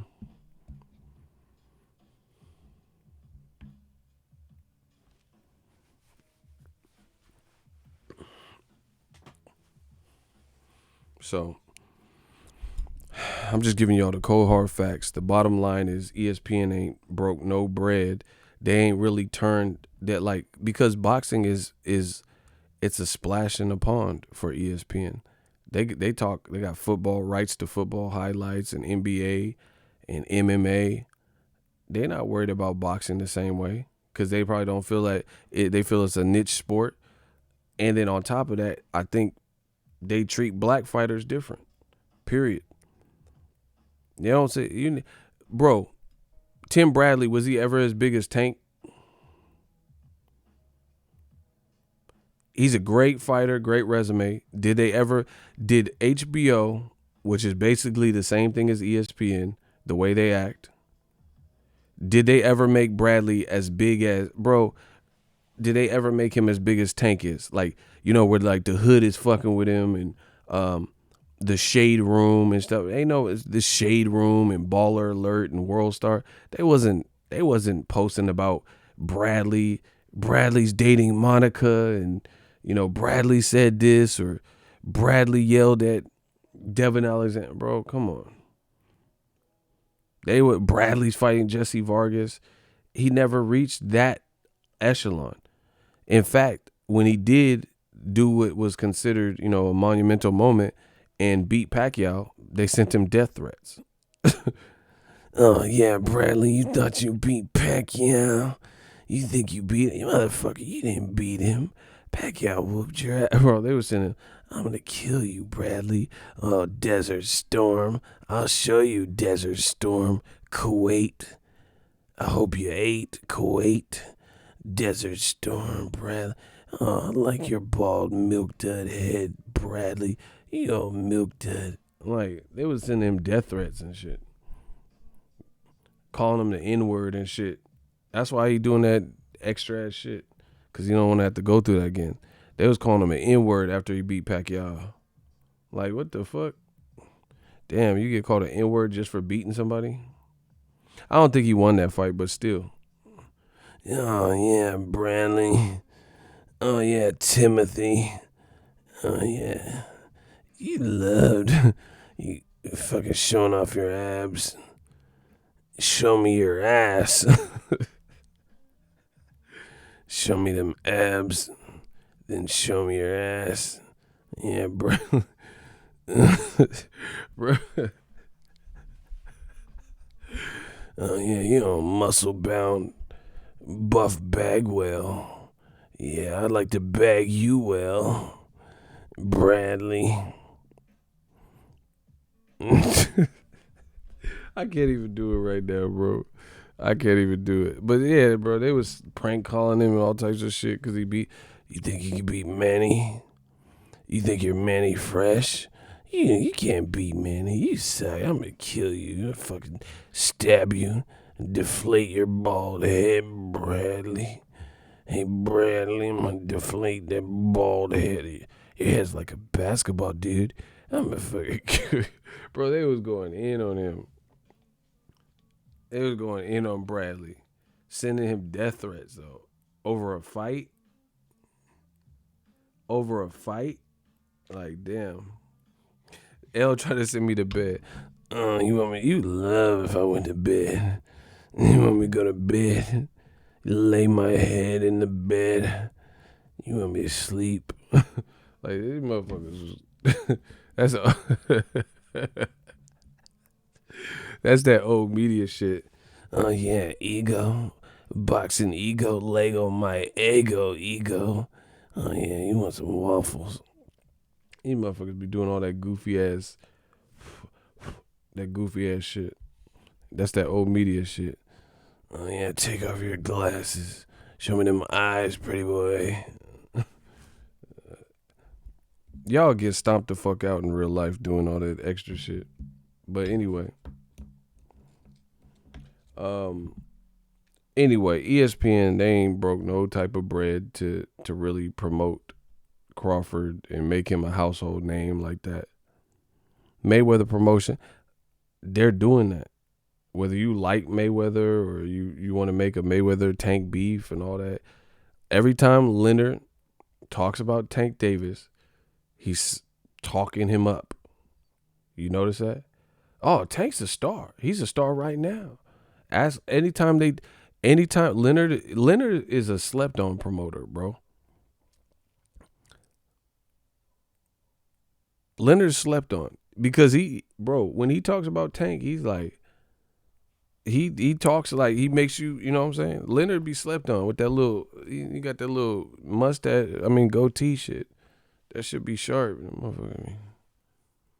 That should be hella perfectly squared up. I see how you did that. That motherfucker gonna square the shit up. And be hella, like, this motherfucker used a protractor. I'm trying to get my shit. Have my shit on protractor shit. But anyway, yeah, Leonard be slept on. Bro, his shit be like a Simpsons goatee. You ever watch The Simpsons and the character had a motherfucker goatee and it's just lines and shit? That motherfucker got them lines. That motherfucker used an Etch-a-Sketch to shave his goatee and shit with the two knobs. But he slept on as a promoter because he really be talking up Tank and like his fighters, you know. Period. But once again, if you have the complexion for protection, you see ESPN, they trying to sell us a drug addict. Tyson Fury, the motherfucker was on whatever, blow. He was on that blow. They doing a better job of selling his story. A former drug addict.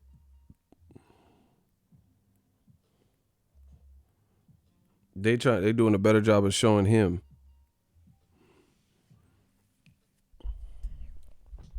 You see what I'm saying? So I think Crawford, to me, is misdirected anger because your team, it's not Al Heyman or like, see, people, I hate boxing fans, old media and shit. He overcame depression. Man, I don't give a fuck. I overcame depression. You ain't send me no super chat because I overcame depression. I came from the mud too. And I didn't have to do drugs when I was depressed. So what do I get? What's my prize? Motherfucking rats and shit. He overcame depression. So did I. What do I get? Anyway. But see, I like it now because new media, they keep trying to force feed who they want you to be their star instead of marketing the guy. Like Andre, bro, he's a clean cut. Women like Andre. They say he cute. You know, he's a clean cut, good looking dude. He can scrap. He's an Olympian. He's in shape all the time. He got the ability to sell and talk. They don't say nothing about Andre. DAZN ain't overly promoting him. And he raw. So, like I told you, everything goes to new media, data. And then you wonder why people have trouble identifying with some of these fighters. It's because they're not getting them out to the masses. They're putting more energy in other people. That's just what it is. That's what we're seeing. Like Golden Boy has a couple black fighters. You never even see them. Like they fights come on at like nighttime or some shit. Like I'm talking about night, like 2:30 a.m. Like the black fighters with Golden Boy. When do you ever even see them? Like it'd be like Jaime Mugia and Gary Spike O'Sullivan, and then the couple black fighters that DAZN, they like the people under the stairs and shit. They like, where are they? I'm being real. It'd be like Ryan Garcia's fighting, Rey Mysterio or whoever, Ray Vargas and all these motherfuckers, right? And then the couple, 2-3 black fighters Golden Boy got, I don't even see him. It's like the people on the stairs. Remember Roach? He was in the walls and shit. They got the black fighters in the walls at Golden Boy. They running around. Remember he got his tongue cut off? Remember people on the stairs, motherfucker?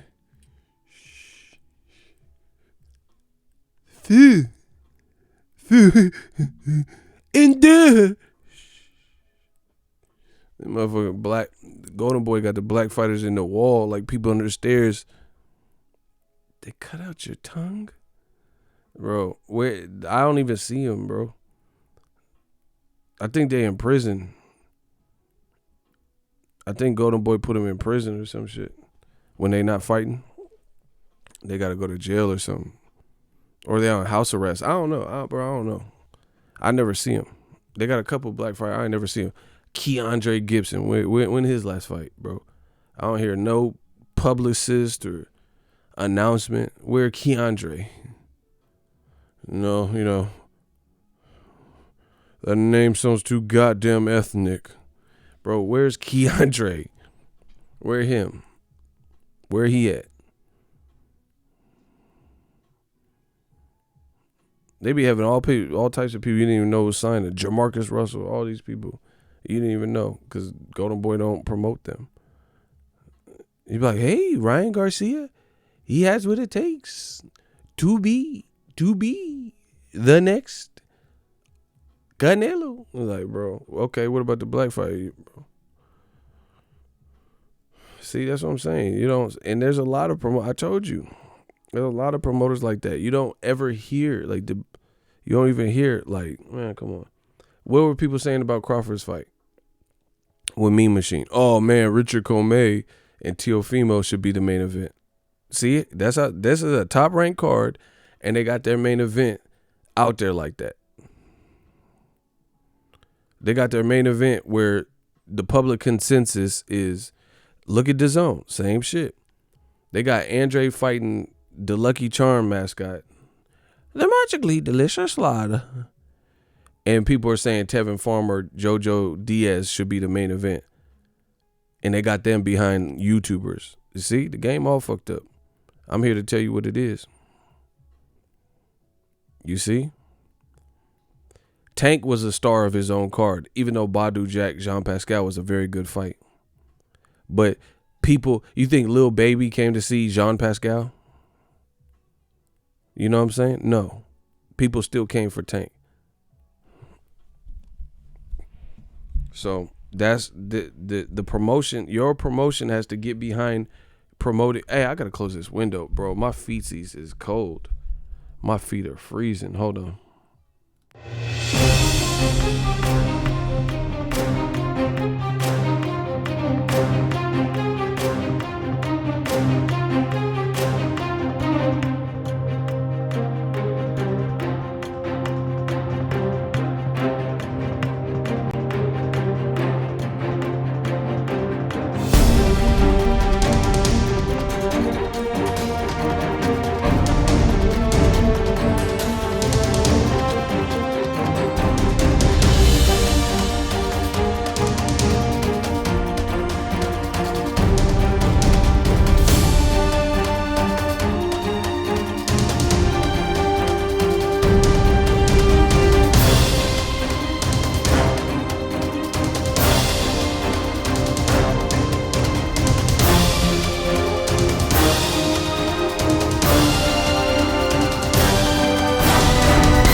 All right, my bad.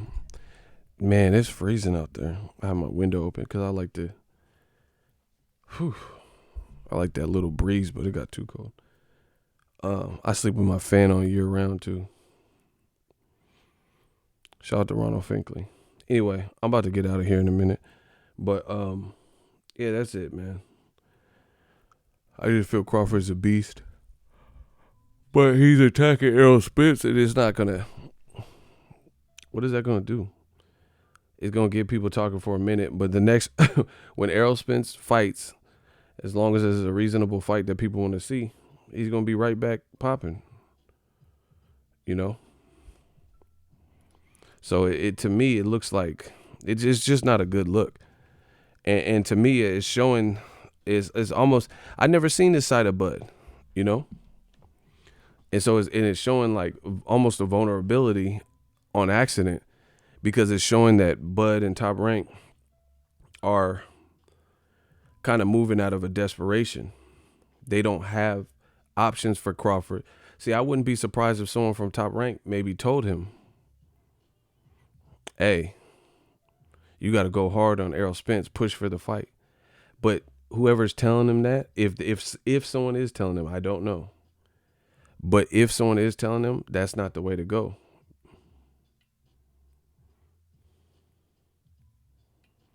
You know, that's not the way to go because it doesn't really get you to your desired result. They're not gonna. PBC is not going to move how you want them to move. And see, this is the racist part about it is like people want to control the black man, Al Heyman, how he moves, but the Jewish man, Bob Arum, or the white man and Eddie Hearn, or whoever else, Frank Warren, nobody tells them how to move. You see what I'm saying? When the whole world demanded and wanted Wilder versus Joshua, Eddie Hearn and Joshua didn't budge. And then Joshua ended up losing to someone else that he wasn't supposed to lose to. When Frank Warren and Tyson Fury went over to Top Rank and put space in between the Wilder immediate rematch in the first fight, they did what they wanted to do. They said, oh, we want to do Tom Schwartz and Otto Violent. Nobody said nothing. But now, for some reason, Terence Crawford and team, they're applying this pressure like that's going to change something. Charlo been calling out Canelo, still hasn't fought him. Charlo been calling out Triple G, still hasn't fought him. But see, this, to me, it's making it look like the PBC guys are in a more secure spot and a more content space because Charlo wants to fight Canelo. He wants to fight Triple G, but he's not doing all this frequently. All the stuff Crawford and his team are doing, when do we see Charlo doing that? So to me, there's a level of content there.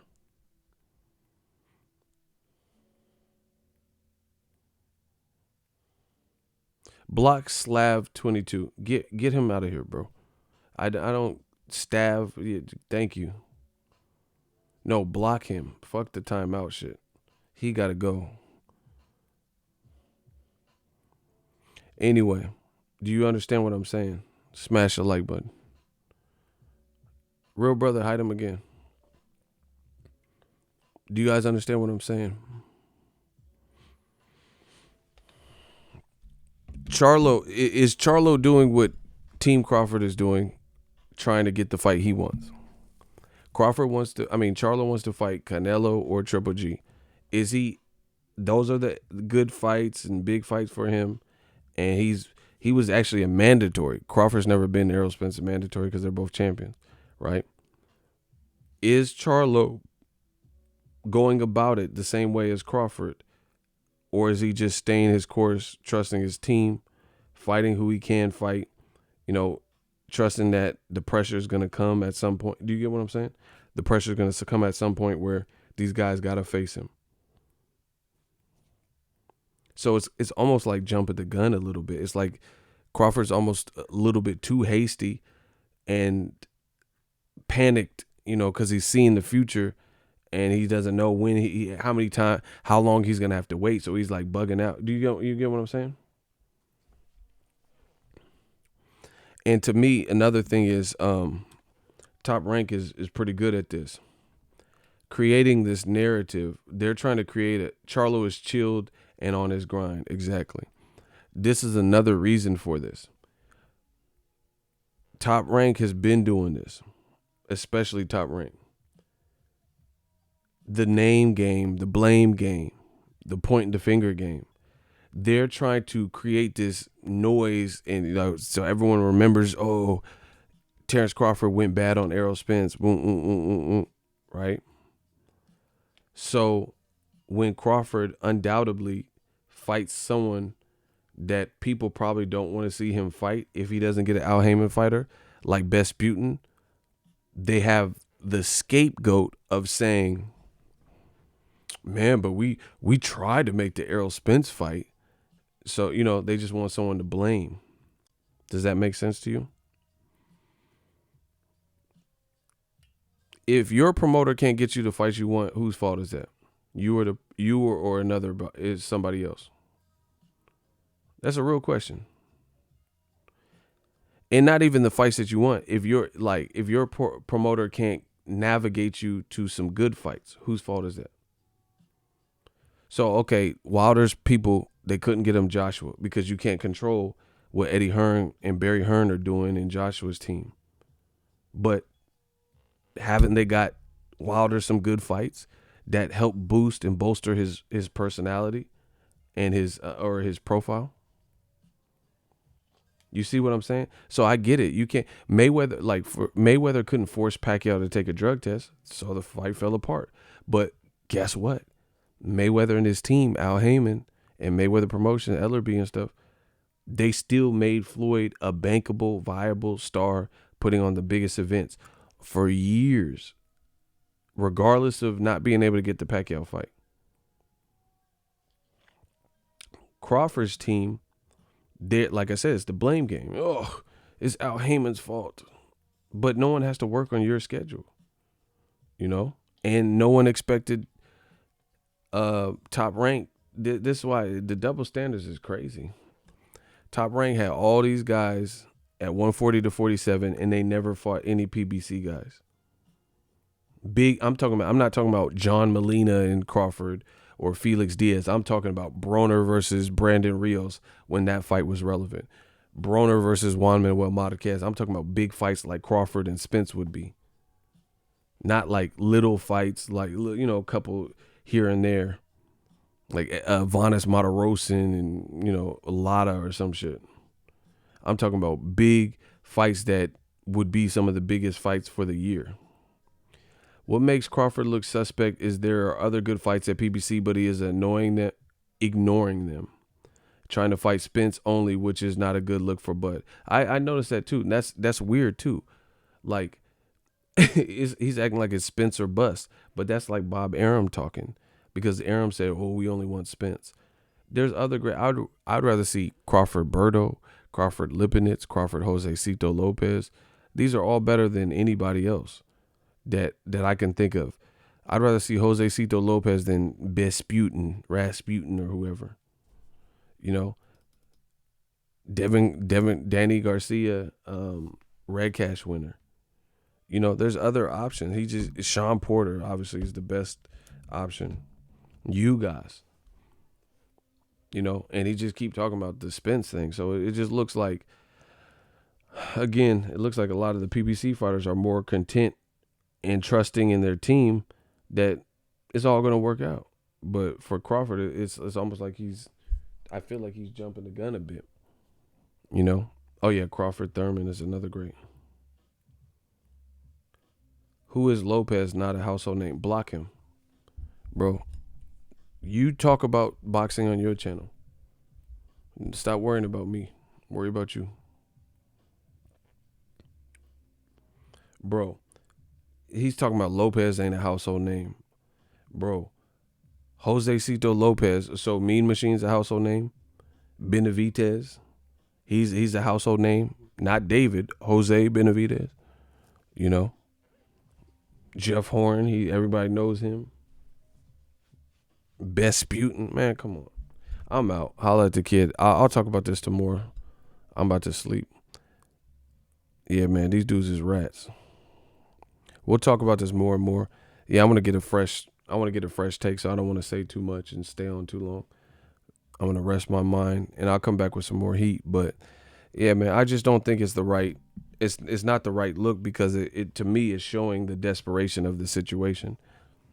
because Crawford is now realizing that his rope is like, he's seeing the end of the rope and he's not knowing what the next move is. And it's like kind of created like a panic mode situation. You know what I mean?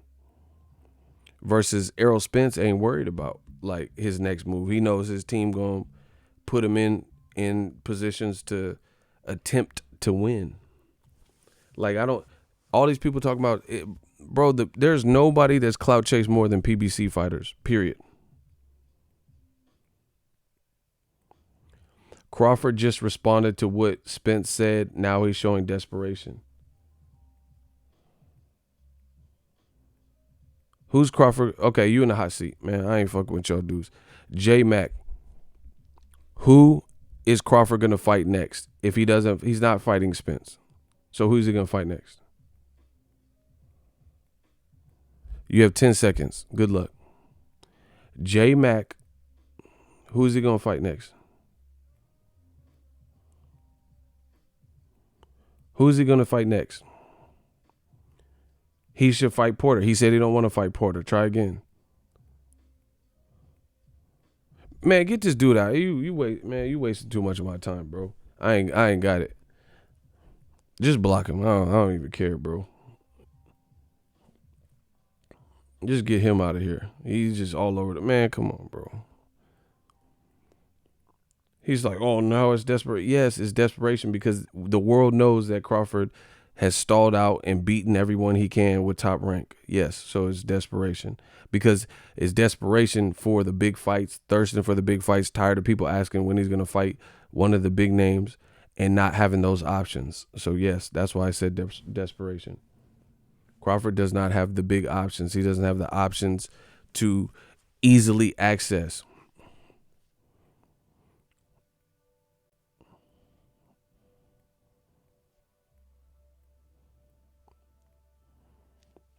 That's the problem. Crawford's a beast. Crawford's a dog. Crawford has skills. Nobody's denying any of this. But once again, he does not have the options. See, and this is the thing. If your promoter, listen, nobody's talked about this angle. If your promoter cannot give you, they don't have any in-house fights, they don't have easy fights to facilitate, lend you up and then send you to Showtime or Fox. If you care about legacy, why not go to Fox? Why is nobody talking about that? Why doesn't if Top Rank cannot facilitate a big fight and they'll just end up wasting people's time with the Besputin or Barboza type of fight that nobody wants to see, send him over to PBC. I'm not talking about permanently. I'm just saying. See, man, old media, y'all looking sketch. Tank is the A side over Tevin Farmer. True or false? Is Tank the A side over Tevin Farmer in terms of popularity, notoriety? True or false? Okay, cursor. Exactly. True. So, anytime Eddie Hearn opened his mouth and say he sent Tank an offer or sent this fighter an offer, what do people say? They say, oh, Tank needs to go over and take that money on DAZN and, he needs to fight on DAZN. So the A side, you're telling the PBC A side, Gervonta, to go fight on DAZN. When Eddie Hearn opens his mouth and says, oh, we offered Charlo a lot of money to fight Andrade, massive money, they say Charlo needs to hop over to DAZN and go fight on that network, even though he's the A side and he's in bigger fights and done better recent numbers than Andrade. They're saying Charlo needs to go to DAZN. So using your logic, why doesn't Crawford go over to Fox or Showtime for one fight? They said they offered Charlo a one fight deal to fight against Andrade. So why doesn't Bob Arum send Crawford, say, hey, we're willing to send Crawford over like we sent Oscar Rivas over to fight Dillian White on DAZN, like we sent Maurice Hooker over to fight against they sent Jose Ramirez over to fight Maurice Hooker. So if you can't facilitate a strong enough fight for him, why don't you send Crawford over to Fox or Showtime so he can fight somebody, Berto anybody, because those are undoubtedly all bigger fights than what you can facilitate for him at the moment. But Bob Arum, and Top Rank, it's like it's a pride thing. They're not gonna. They want it to be a joint promotion like Wilder Fury. Sometimes you got to swallow your pride. Crawford says it's all about legacy. You chose to stay with Bob Arum and Top Rank, your own personal decision. They have no one for you. So how is this anybody else's fault? It's no one else's fault. So if everyone's saying Tank needs to go to DAZN as the A side, and Charlo should do a one fight deal with DAZN as the A side, Crawford in these situations is the B side, because Sean Porter has a better welterweight resume. Errol Spence has done better, bigger numbers and better, bigger pay-per-views. Danny Garcia would be the A side, and they have the best. They have the best number. Like PBC has better numbers than Top Rank had on ESPN. So how come old media is not using the same logic? They're saying they want all these fights so bad, but nobody wants to lend Crawford a one fight deal over on PBC.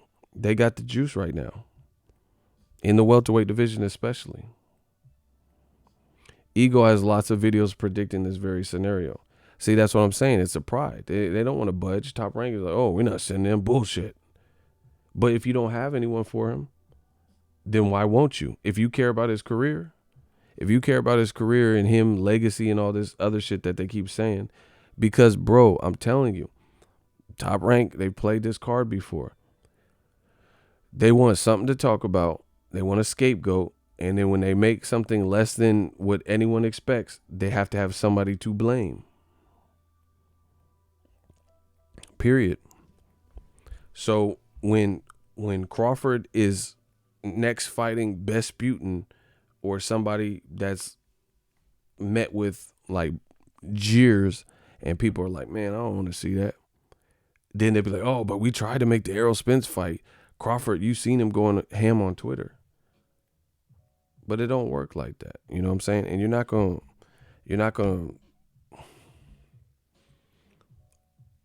like, okay, here's an example.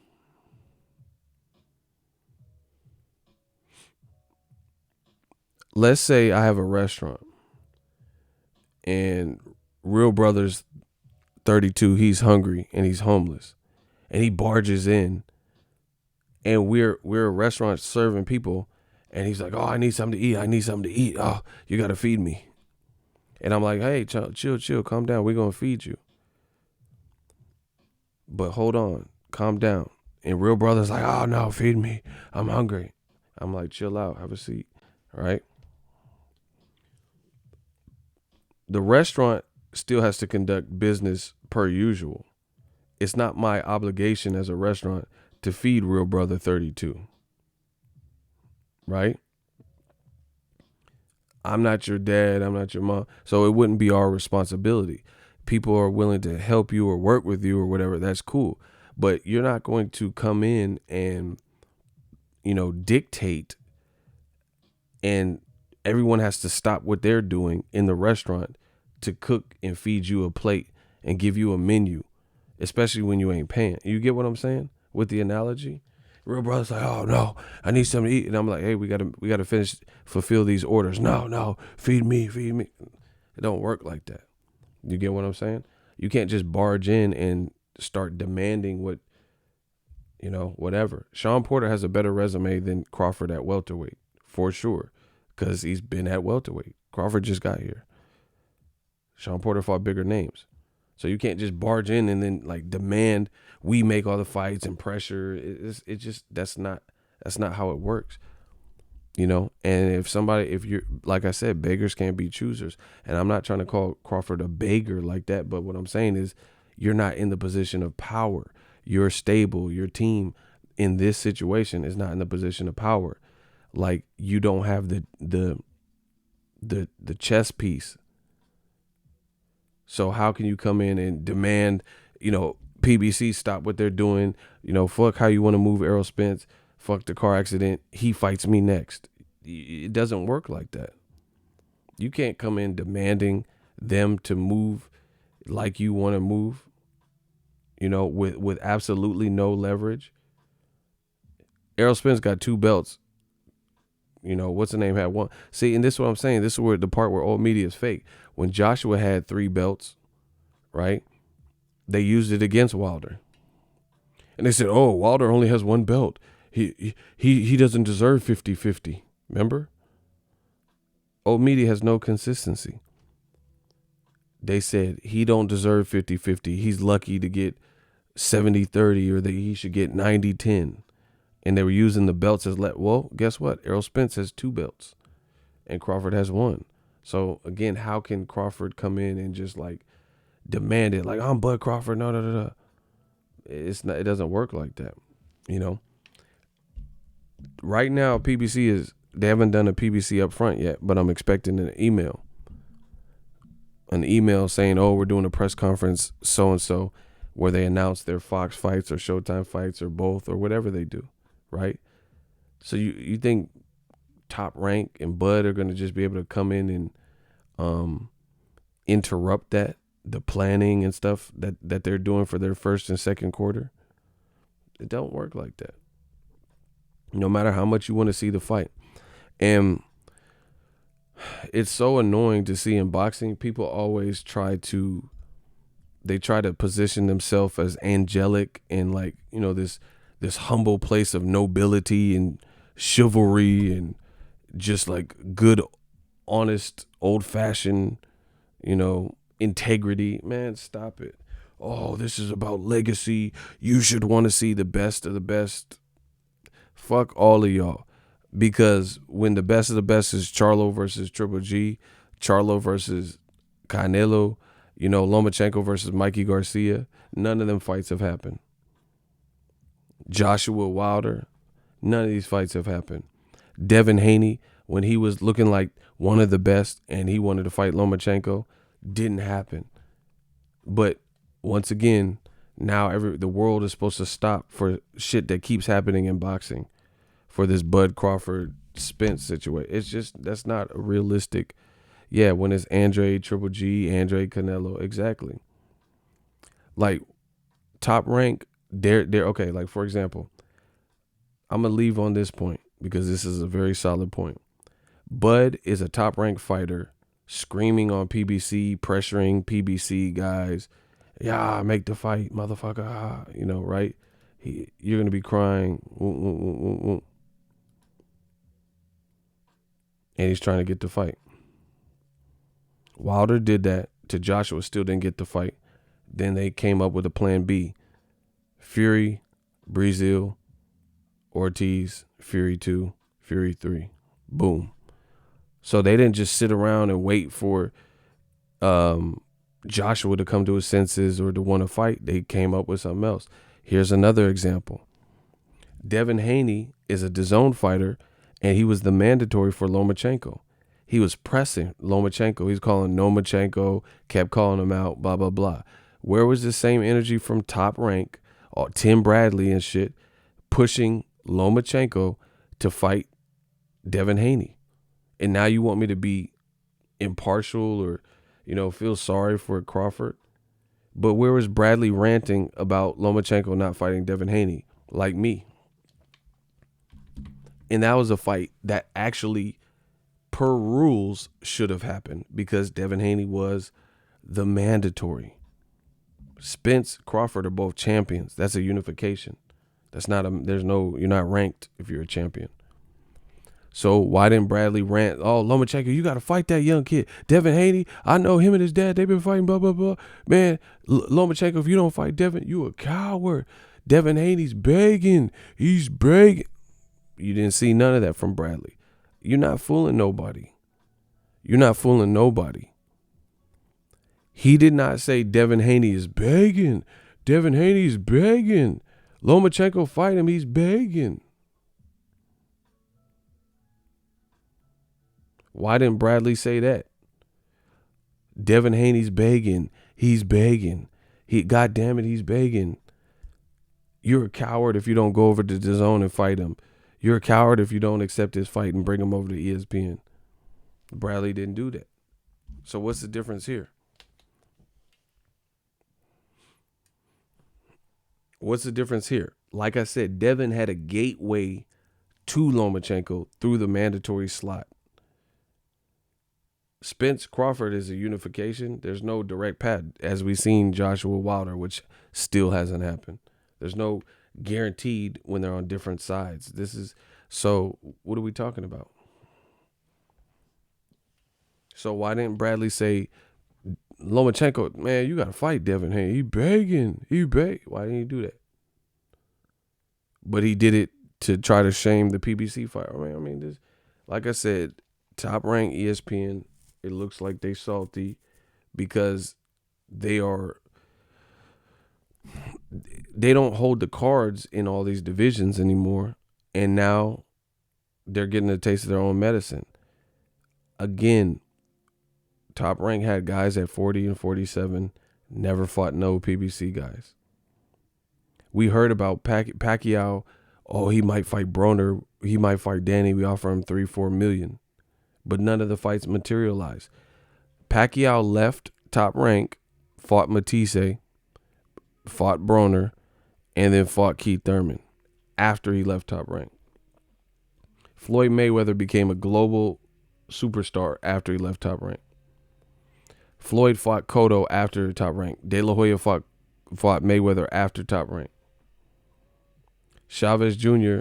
started fighting Canelos and shit after he left Top Rank. Mikey Garcia fought Errol Spence and got some fights he wanted after he left Top Rank. You know, I can't feel sorry, bro. I can't feel sorry. Like, you got to just read the fine print of who your promoter's promoting, how they promoting you, how they going about it.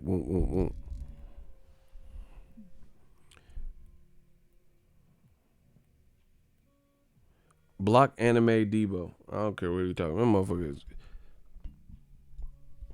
So, like I said, this is the oldest trick in the book.